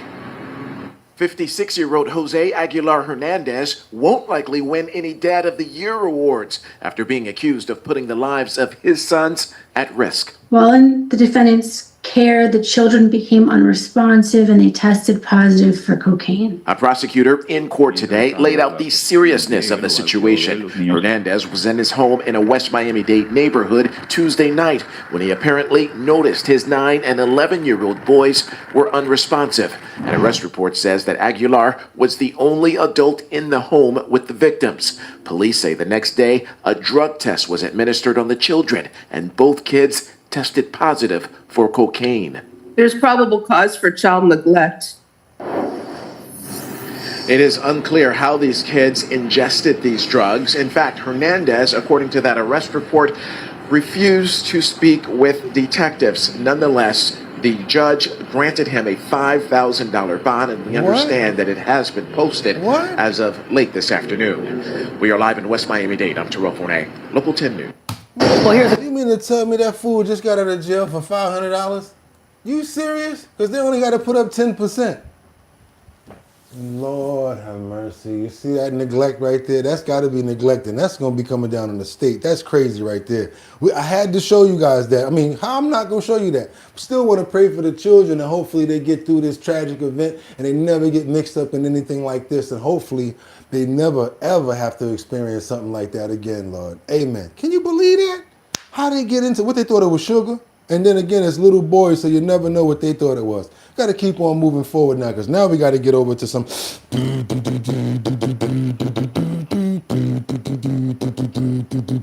They're coming in the party with the spliffers and see. That's the place a lot of people want to be. Yes, I know you guys. A lot of you guys want to be in that place and sending it up. Puff, puff, pass. I already know some of you guys are probably puff, puff, passing right now as you're watching the show with your tea or your coffee or whatever, right? Well, imagine this. That's right. We're going to go over to CHP where a cruiser rammed into a Monterey County a car. And guess what? They found a group was involved in a house burglary. And guess what? 9 people were arrested for robbing a grow house. And when you guys see the amount of ganja that they took out of this place, I thought to myself, since it was illegal, the grow house, will the police be bringing this ganja back? Like, sorry, sir, here's your ganja. Are they going to do that? It's just a question that I have. It's just a question. So you guys, check this out right here. Another South Monterey County cannabis grow house burglarized, the second one in less than a month. This time, it happened on the 26,000 block of Ensenada Road outside Chular. This is active. We don't have details on how much marijuana was taken. We can tell you that there were numerous large sized storage containers that were recovered as a part of this. 9 people arrested, one of them a minor, 2 Two CHP officers were sent to the hospital for evaluation after one suspect rammed a CHP unit. Industry experts say in both burglaries, the suspects likely had inside help. They seem to have some knowledge of the location and where the product is found and how to get in and how to get to it. But then they're all getting caught. So it seems to me that these are just low-level street criminals trying to make a few bucks. The same expert says both cannabis companies were hit twice in the last 2 months. I'm just saying, look at that bag. You see how, y'all see this? I know the people that's like, look at that. An industry getting products stolen as it tries to stay afloat. They're getting hit with a double whammy of regulation and taxation. The market is really around the cost of production, so there's not a lot of profit in the industry. And then the illicit market is stronger than it's ever been competing with them. So yeah, they're really struggling right now. Monday's burglary happened just hours before the Monterey County Cannabis Committee met to discuss issues within the industry and promised to make a crackdown on unlicensed cannabis activity a priority. For example, this year, $124,000 in black market cannabis was confiscated compared to $68 million just 3 years ago. The sheriff is doing what they used to do, and it's not being productive. It's not finding these outdoor gardens. So the thought is that the illicit market has shifted, it's gone indoors, it's gotten more sophisticated, and that the sheriff has to adopt and then up their game to deal with the new illicit market in Monterey County. Now, this latest break-in, like the previous one, carried out by suspects all from outside the area. In this case, all of them from Northern California. Reporting from outside the Monterey County Jail in Salinas, I'm Felix Cortez. Dan, Aaron, back here in the studio. So my question is this. I want to know, are they going to bring the evidence back to the location? Are they going to bring those bags back like, hey, we got your guys' ganja. We got the guys that took your ganja. Are they going to bring that stuff back? Could you imagine seeing police coming up to like, bring you ganja back? That's a crazy picture right there. Hey, here come the police bringing the ganja back to the... That'd be a crazy situation right there. Let's keep on moving forward. Let's get over to Chicago. And one person that I really am familiar with, that I actually love her politics and the way she feels about things. Guys are going to have to close those screens in for Danny C., who says, hello, Senator Tammy Duckworth. You do know you have other people besides the illegal criminals to talk about, right? Check this out. We're going to give them both sides, both a chance to speak. We're going to shoot on over to Chicago real quick. I want you guys to see this video, open it up as big as possible. Very important information, I think, that needs to be heard. Check this out. What is happening in Chicago? It is not ICE agents that are being attacked. ICE agents are the ones who tear gas over 24 Chicago police officers. ICE agents are the ones who tear gas toddlers. They are the ones pointing loaded weapons at unarmed bystanders, hauling preschool teachers from daycare in front of their kids, and rappelling from DHS helicopters onto apartment buildings in the dead of night to rip families from their beds and detain them for hours. And then when they go to court, had to admit that they have no basis to file any charges against those people they ripped out of that building in the middle of the night. That is the terror that is happening in Chicago. It is not ICE agents as the victims. It is the civilians of Chicago who are the victims of the ICE agents. Tammy Duckworth. Now you have something to say, so you didn't feel the need to come to the hearing and tell me about what's going on in Chicago, but you feel the need to talk about what's going on. No, you don't have that right. If you're not living what we're living at, if you're not experiencing what we're experiencing, then you don't have that right to speak on what's going on in Chicago. And then when you had the opportunity to come and question me, a citizen that's living right here in the neighborhoods that you're referring to, you opt out.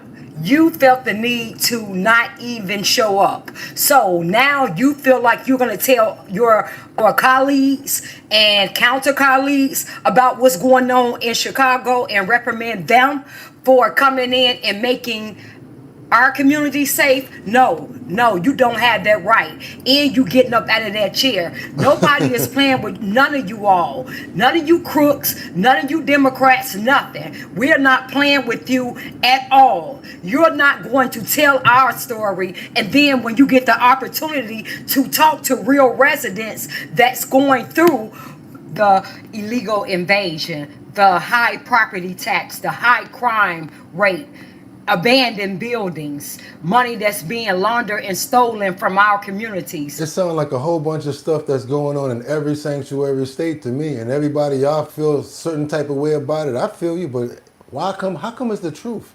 And it's replicated in every single thing that she's saying. We got these certain law creators that get out here and they champion their own kind of people. I don't see them really trying to fight for. So when it comes down to needing help on the front lines with your people, don't be coming over here trying to mix us up with that, because y'all wasn't looking out for us before. And stop all that minority crap. Can we segregate again if you guys don't mind? I'd rather be segregated again. Can we say blacks and then everybody, and then put everybody in categories? Because I'm tired of everybody trying to be part of, want to be part of the minority struggle and want to jumbo everything all together. Next thing you know, and not next thing you know, but also, you know what they jumble into that minority category? LGBTQ and all of this other stuff too. Don't want to be mixed up in that. And ain't nobody stupid. So come on now. We want to be separated. Since Somalis don't really want to show no love to us, can we just be back where we call ourselves, even if it's African Americans or black, whatever like that? I'm cool with that. But don't just jumble us up in this minority category so that it's convenient for you to get what you need because of the numbers. And then when you're always trying to get something for somebody, we don't never see none of that. Y'all don't even rock with us like that. So stop playing. Let's keep on moving. When you have the opportunity, you opt out not to show up. No, that's not happening. All right, we're speaking for ourselves, and you getting up out of that chair. So I don't know what to tell you, but yeah, you know what? You shouldn't have been a coward and opt out to come in and talk to me at that hearing. But since you did, then you can't speak on what's happening in Chicago and what's happening in our communities.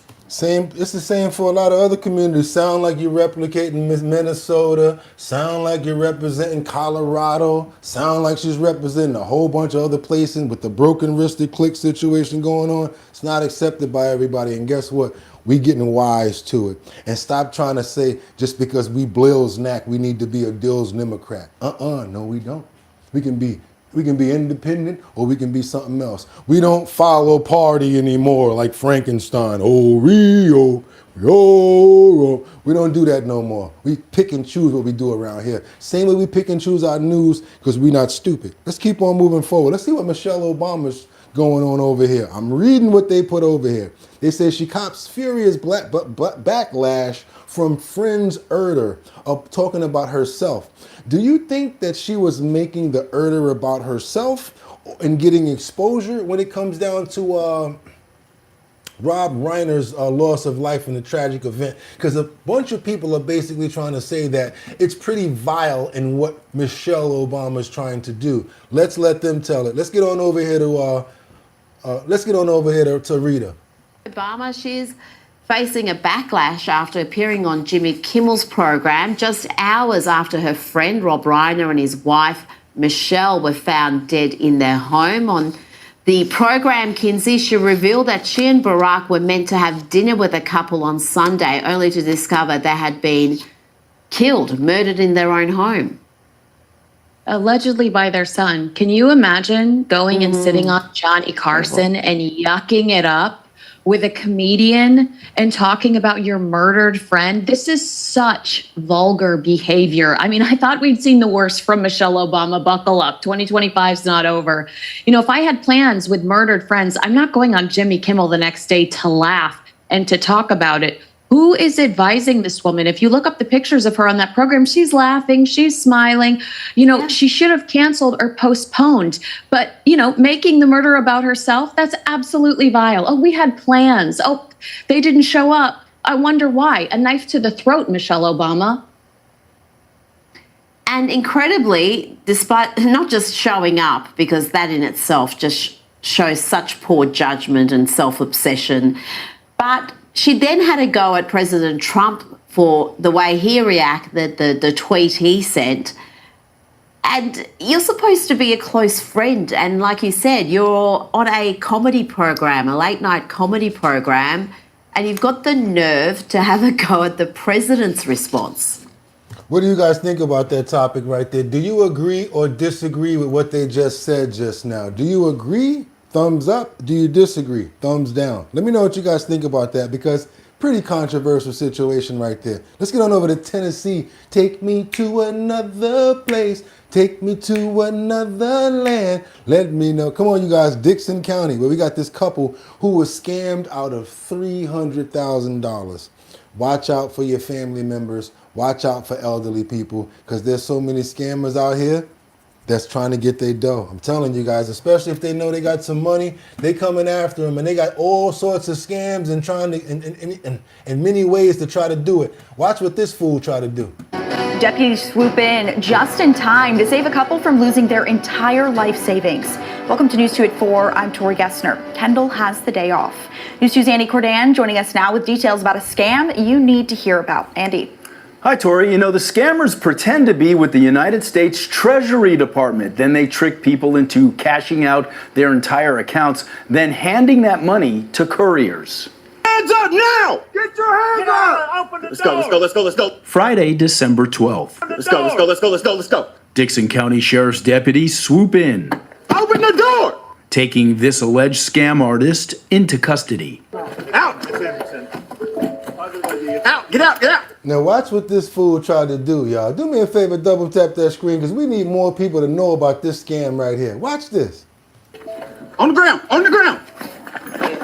According to investigators, this man is from India. He's here in the United States on a green card. These are people that are brought in from other countries. They're probably not the top of the food chain, but they're brought in to be the couriers for these companies. Investigators tell me, on this day, the 55-year-old suspect has $250,000 worth of gold in his car, or in this case, fake gold, that law officers used to trick the scammer. A guy showed up last week at their house to pick up the gold bars, and we were there waiting. The door!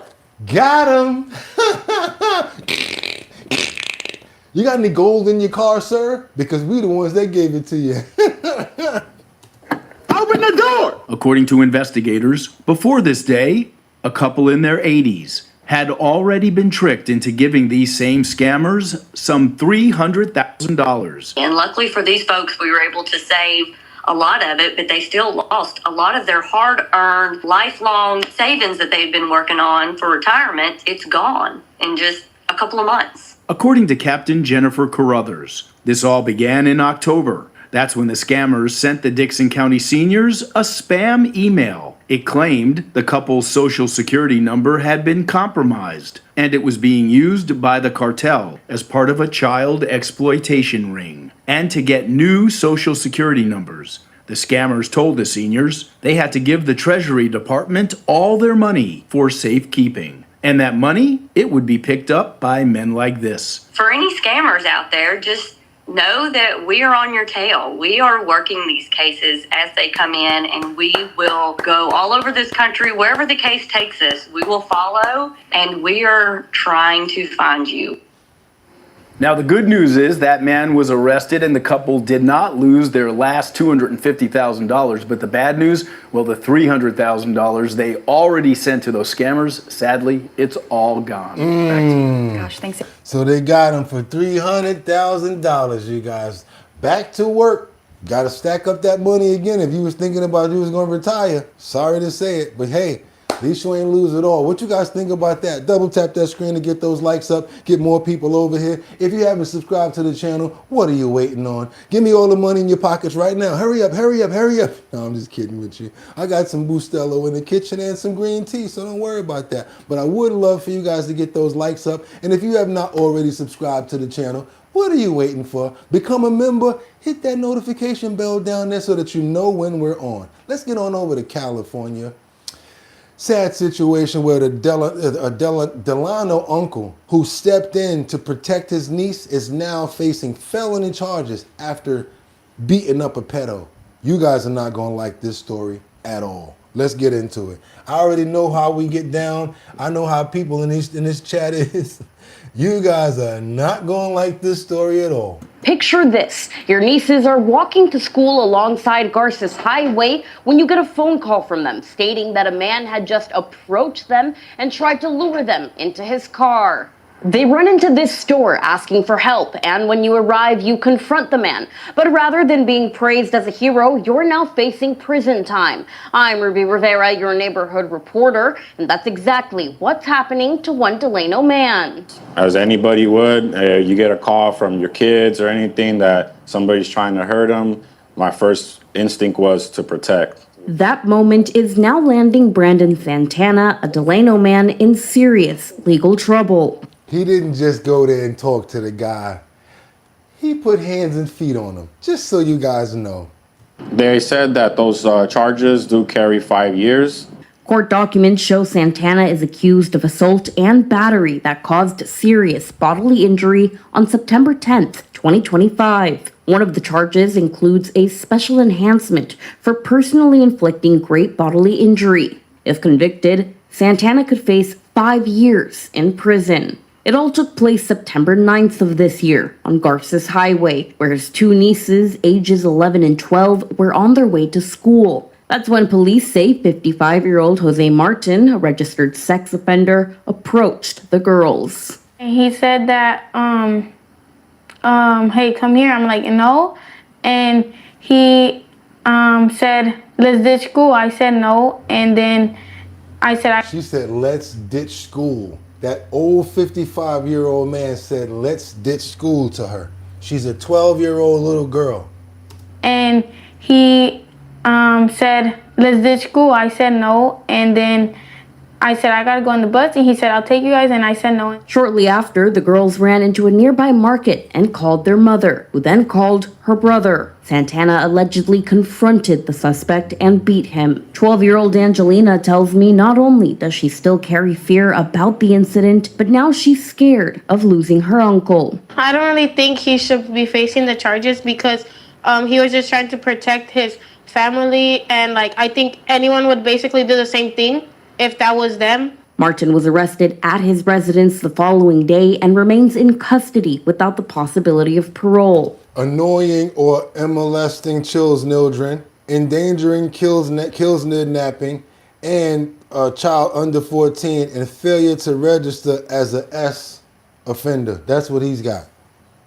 Due to his criminal history, Martin faces the possibility of a lengthy prison sentence if convicted. He's also charged with failing to update his sex offender registration as required by law. Learning about his own charges, Santana tells me he was shocked. I don't think it's fair at all. I do understand that maybe I should have reacted different. I do apologize for the way I reacted, but I feel like that's something that anybody would do. His sister tells me she believes justice isn't being served, and her brother, a hero in her eyes, shouldn't be treated as the villain, fearing what would have happened if he wasn't there. I feel like my daughter wouldn't be here. They wouldn't be here at all. That man would have took my daughters, and I wouldn't see them no more. Santana's case remains under investigation. Yeah, because first of all, he was following him. And then when they went into the deli, he went in there behind them. So what was his plan? What was he up to?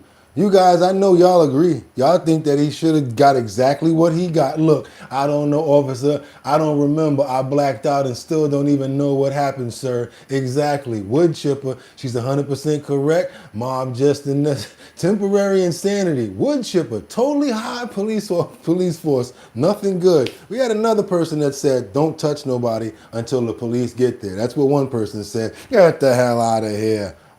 You could say your comment. I'm sorry. Let's get on over to Connecticut, because now I know people get hungry, but this here is total unnecessary situations going on. I heard about people fighting in Popeyes and fighting for food or whatever like that. But seriously, in Chipotle, they say it's hard to do retail. And they say certain other jobs are really hard, customer service. But is it that hard to work in Chipotle? Let's see right now. We got one fool that jumped behind the register, start making their own plate. Check this out. Y'all ain't gonna believe this. Watch this. We got a violent Chipotle brawl that sparks police investigation in Connecticut. Chipotle. Y'all be that hungry, huh? Don't mess with the wrong person when they're hungry. You know that Snickers commercial? Snickers really satisfies, but before that they be a monster?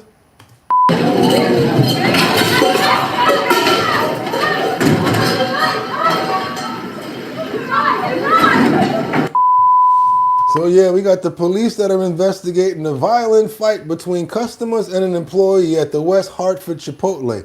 Now, homeboy, you was dead wrong for going back there. So if you hear your head getting hit by a pot several times, that's on you. Let's keep on going.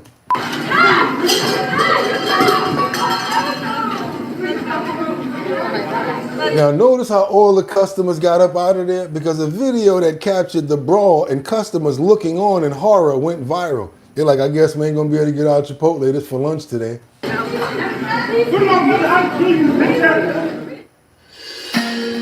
you had the boyfriend over there fighting and you had the girlfriend over there fighting. It's unclear what sparked the violent altercation. It's not the only time this has happened. Is that hungry? Somebody said, should have just got a Snickers. They got zero tolerance for guests who mistreat their employees and fail to give them the respect that they deserve, a Chipotle representative said to Connecticut Insider. Check this out.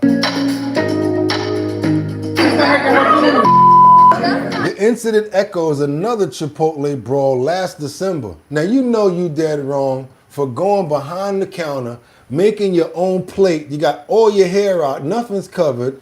You don't even work there. She wants to give herself big helping heapings on the plate, right? That's her right there. She's not supposed to be back there at all. Check this out. When an outraged customer in Washington, D.C. violently attacked an employee behind the counter after claiming her order had been messed up. She said, y'all got me effed up over here. She over there trying to put a top on it and all that. Watch this.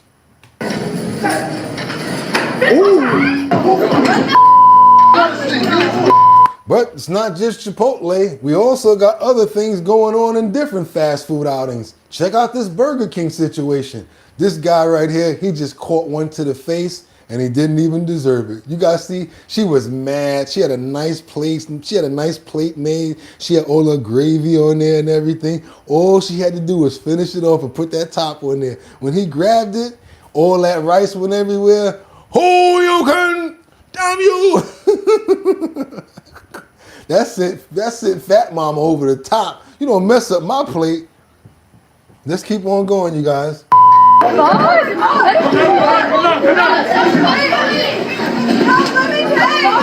A beef over food order that mixed up sparked this vicious brawl inside a Texas Whataburger. They only got Whataburgers in Texas. Come down, please come down. Oh, hey, watch out. Let's go ahead, let's go ahead. What the Can't we all just have a Snicker? I mean, come on, y'all. Is it that serious? Are y'all that hungry with an O? Hungry. That's when you come in from the woods and you be like, boss, I'm hungry.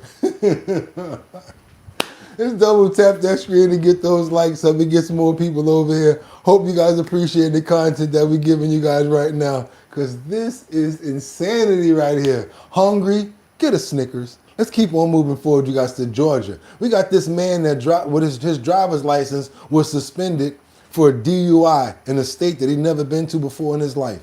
That's right, you heard me right. He's never been to the state before in his life. But guess what? He got his license, what was that? His license was suspended because of DUI. Check this out. His driver's license was suspended for a crime that took place 2 decades ago in a state he'd never been to. He reached out to Channel 2 consumer investigator Justin Gray after trying Justin for more than 2 months to get this resolved. Eventually, he had some proof.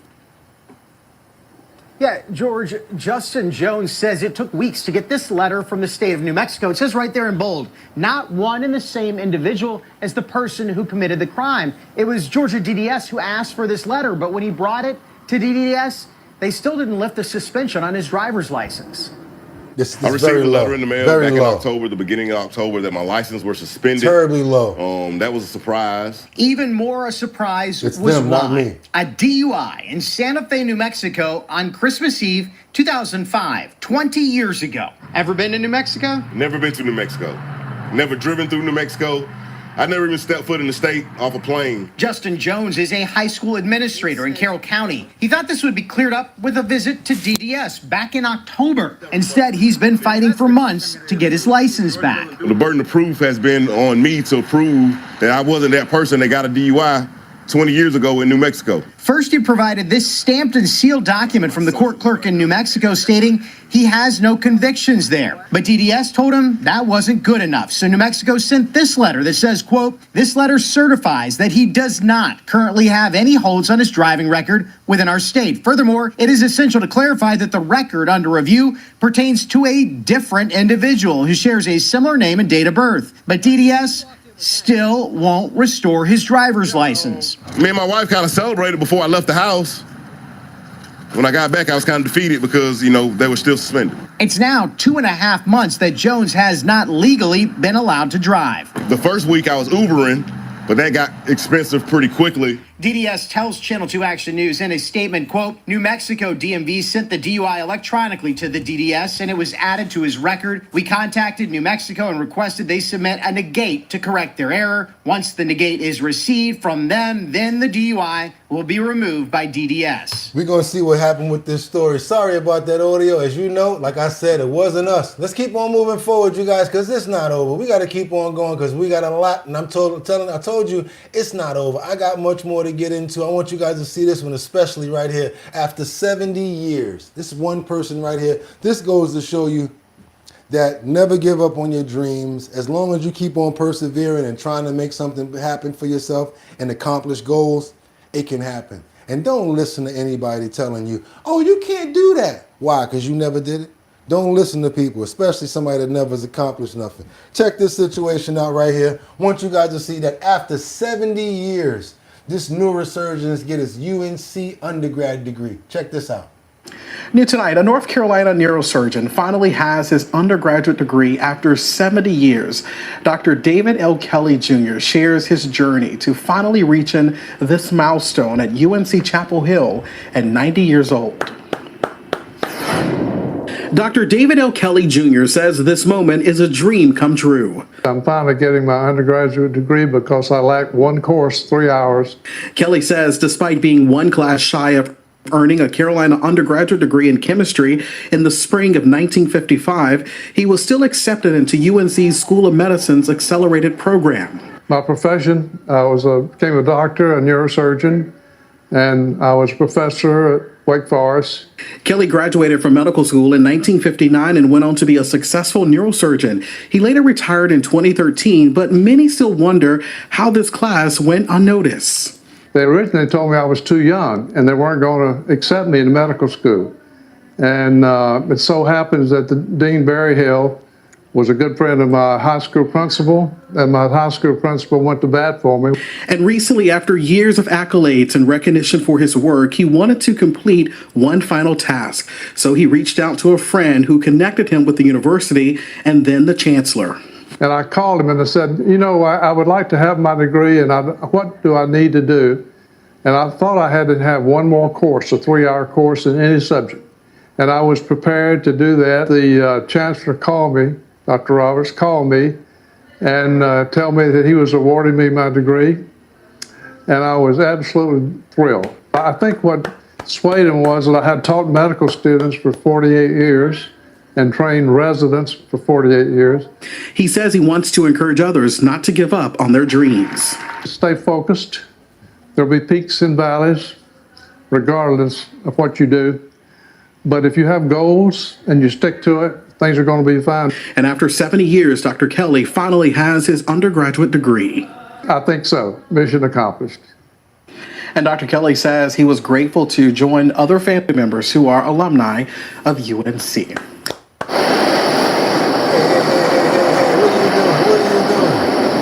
commercial? What are you trying to get me in trouble there? I had nothing to do with me, guys. I don't know what the HE double hockey sticks that was about. But guess what? Congratulations for finally getting your degree. And guess what, you guys? I always tell you, don't be listening to nobody else. Keep on pushing and never stop and keep on pushing forward. Guess what? We got to keep on moving forward now because we got more. We got an Austin robot company that sues iShowSpeed after a viral video stream incident. You guys know who iShowSpeed is. He's another well, I gotta be honest with you, he's one of the biggest YouTubers and influencers in the world. Basically, an incident happened where a robot company is now suing him for an incident that happened with one of their robots that he owns. Check this situation out, guys. Robot in Austin is suing one of the world's most popular streamers. Jenna King spoke with the attorney of this bizarre new lawsuit.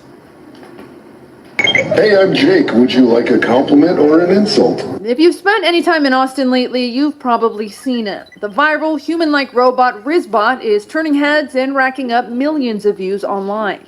You know, there's so much going on in Austin, so a lot of the festivals and conferences, you know, wherever there's like people outside congregating, where he can interact with people, you know, we've seen him out everywhere. So he's been a very busy Rizbot over the past few months. According to the official Rizbot website, each robot costs upward of $15,000 to build. And now one of them is at the center of a lawsuit filed after a live stream with popular influencer Darren Jason Watkins Jr., better known online as iShowSpeed. Rizbot was doing his thing and rizzing, telling jokes and everything. And Speed, became a little agitated. The entire incident live streamed, racking up more than 780,000 views. The video shows Rizbot teasing Speed and Speed punching the robot less than 2 minutes into the stream. It kind of resulted in him putting, Rizbot in a headlock, a couple of punches to the face, causing some damage.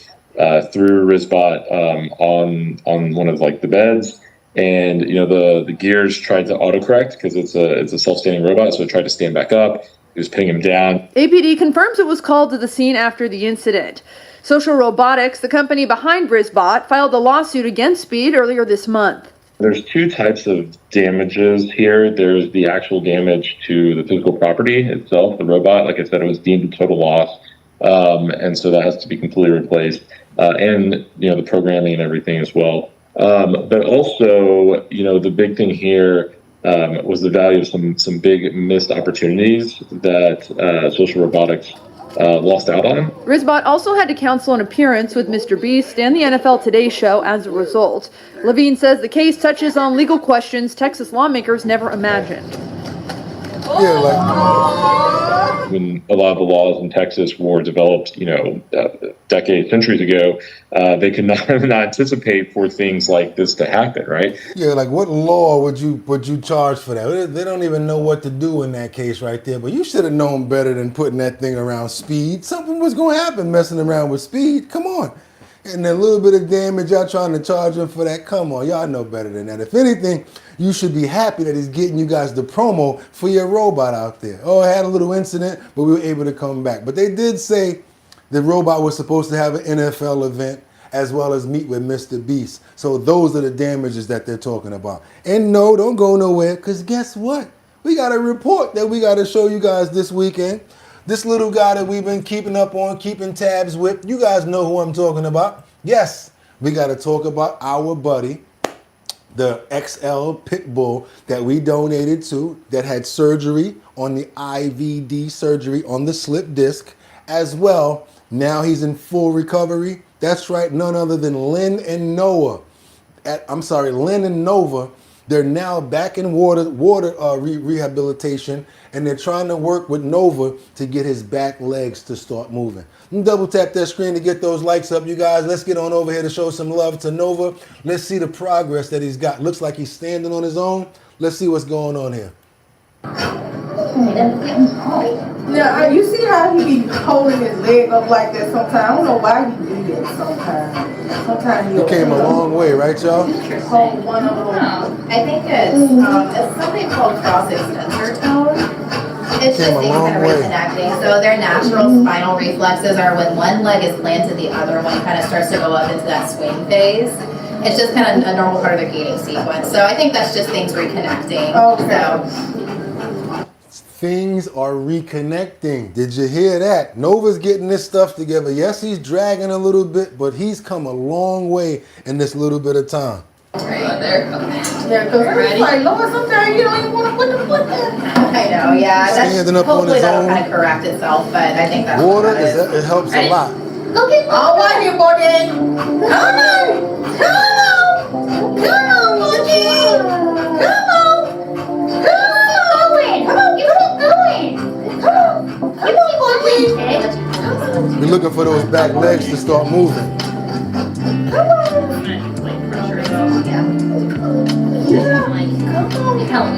He doesn't like help. He's a strong, independent man. There, good job, buddy. There you go. It's starting. It's a little bit at a time, but it's starting. Come on, Bodie. Come on. No cheats. Got a lot more temper. Oh, cool. Come on, good job. No cheats. Come on. Good job, buddy. Come on, Bodie. Yeah. Do it with speed or do you just faster? Yeah. Good job. Do it. There goes the way. We're practicing for a little bit. Just Come on here instead of him, so he come towards you. Good job. Yeah, go over there and stand. Call, tell him to come to you. Come to me, Nova. Go get him. Go get him. Look, he's doing it for his brother. He's doing it for his brother. He's doing it for his brother. Good boy. You got this. Wow. I know, you're doing it. I know. You're doing so You're doing so good. Do it for your brother. Okay. Do it for your brother. Good job. Keep going, Bubba. You got this. You got this, Bubba. Keep going. Yeah. Keep coming. Good job. There you go. There you go. Good boy. Good boy. Got it. Keep going. Keep going. Good job. Good job. Nova, keep going. Yeah. Good boy. Come on. Good job. Nova, keep going. Keep Good going. job. Is it okay? I got it. Keep going. Keep going. You got this, Bubba. You got it. Come on, Bubba. I won. It's okay, mister. It's okay. You're wagging your tail. It's okay. He couldn't even move his tail before. At all. You're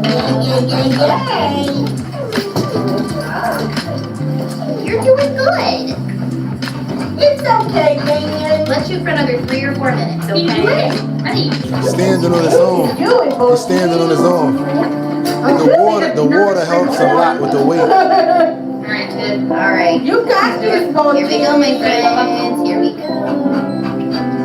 Good job. Go get mama. Come on, Bodie. Come on. Here you go, buddy. Now he's gonna start. Here you go. He need mama. He need mama. He need mama. Come on, Bodie. There we go. When mama start Come talking, on, Bodie. You got it. You got it. Come on. y'all see that, right? Look at your mama. Come on, man. Good job. Come on. Good job, Bubba. Come on. I know, he's like, I know the way out is right here. Good job. Good job. Yeah. Good job, buddy. I know. We're gonna get you out. It'll be okay. He gonna get it, y'all. I know it's only gonna be a matter of time. Yeah, he's going through it. He's still making his way back. But guess what? When see how when his mother got up there with that high pitched voice, come on, Boogie, he's like this. And then a little steps start getting a little stronger and stronger. That's right, you guys. Getting stronger. That's right, Rocky Roller, do your thing, Nova, Supernova. You got 100% love from our channel over here. We're doing nothing but sending prayers up for you, boy. And we got nothing but love and prayers for your mother and the entire family over there, out there in Jacksonville, Mississippi. We want to give you guys a special prayer for Nova as well as the family. Amen. And guess what, you guys? Y'all trying to make some money, money, money, money. Hit that link in the description. Yesterday it was up to $800. I think today it's up to $650 in surveys. You'll make some money and I'll make some money too. You're trying to promote your business and get your business out there. Guess what? We'll help you. Only one way we can do it though. Send over your promos. They have to be in 1080 by 1080 size frame in order to fit in the post notification area. That's right, it's YouTube, not me. I tried to put a picture up in there before. It looked crazy because it didn't fit. It had to be 1080 by 1080 in order for it to fit. Send it over to bridgethisllc@gmail.com. Send your promos over to bridgethisllc@gmail.com. We'll put it up in the post notification area for people that are members or if you're subscribed to the channel. Go ahead and hit that like button, you guys, if y'all appreciate the show. Also, guess what we're talking about coming up? Yes, you already know the Show Your Talent search. We've already confirmed with several stores, and we're just trying to figure out which one we're going to pick in Brooklyn. That's right, and what date we're going to use, because we got the Show Your Talent search that's coming up. That's right, Manhattan, Bronx, Brooklyn, Queens, and Staten Island. That's the talent show where you, that's right, you show us your talent. You come to the location that we're at, and if you win, boom, $250 right on the spot. But guess what? Since there's not a lot of people showing up to the locations, we've made it go on the internet. So guess what? Just like when we're here, we go live, myself and my DJ. That's my DJ Don Dada. What we're going to do now is go live here where you got the chance to come on and see if you want to show some of your talent. I don't know what you want to do. Set up your camera somewhere. Maybe you want to show us how you can do a backflip. Maybe you want to show us how you can sing. But whatever your talent is, you can be part of the Show Your Talent search that's hosted by BOOGOTTINYC, sponsored by Big Drip Hard Punch, where you can make $250 if you win. And after the finale, when we put everybody together, we got one location. The last finals are gonna win $1,000. That's right, one person is gonna walk away with $1,000 on top of the $250 that they've already won. One person or one group. Don't try to be slick. They ain't gonna give you $5,000 if it's 5 people. If it's 5 people, y'all gonna be splitting up $1,000. It's your boy Bugatti NYC. You wanna be a part of the talent show? Go to the website, www.drinkbigdrip.com, or you can come on back to the show and scan that QR code right there. Go right over to the website. That's right, www.drinkbigdrip.com to become a part of the Show Your Talent search. Must be 21 and older, because yes, it's an alcoholic drink. www.drinkbigdrip.com. Put your email inside of the mailing list. This way, we can give you updates and let you know where we're going to be at. Also, you guys, it's Saturday.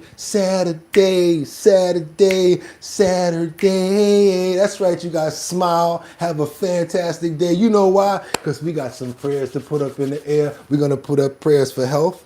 We're going to put up prayers for good health. Health and for good spirits, as well as family members and every single body out there. That's right. That's what we're praying for right now. Who we're praying for? Casey, Sky. We're also praying for Rebecca, Lanyan Bueno, as we always do. Liberty and Justice and Dustin. There you go, Casey. How you doing, my brother? Praying for you always. We got Terry in the building that we praying for. Look at my brother Sam Champion right there. I see you, Sam. Always praying for you, bro. Who else we got up in the building? Brian, Nylan, V, T3, Sam Champion, Audrey, Dustin, every single person that's here, Kendra Walker. You guys know what I'm talking about. We got so much love to show you guys and want you guys to have a fantastic and safe day.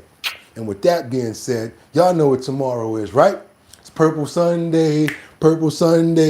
Purple Sunday, y'all. I will be here for Purple Sunday. Also, you guys, members, if you've been here longer than 3 months, you got to get your bonus. Come on now. Members that have been here longer than 3 months, if you've already been a member of Our Bottom Line, we're going to need your address so that we can send you your decal. That's right, you guys. You see that right there? That's the Our Bottom Line decal. So this way, when Purple Sunday rolls around, you guys can have something purple to represent with. You see that right there, the Our Bottom Line decal. We've got our own decal. I put it on all sorts of stuff. I just got finished putting it on this mug right here. Looks pretty cool. You can put it on all sorts of stuff. So yeah, this is the Our Bottom Line decal. Members, I like to give you guys stuff back. If you've been a member for longer than 3 months, all you got to do is go to the email address, bridgethisllc@gmail.com.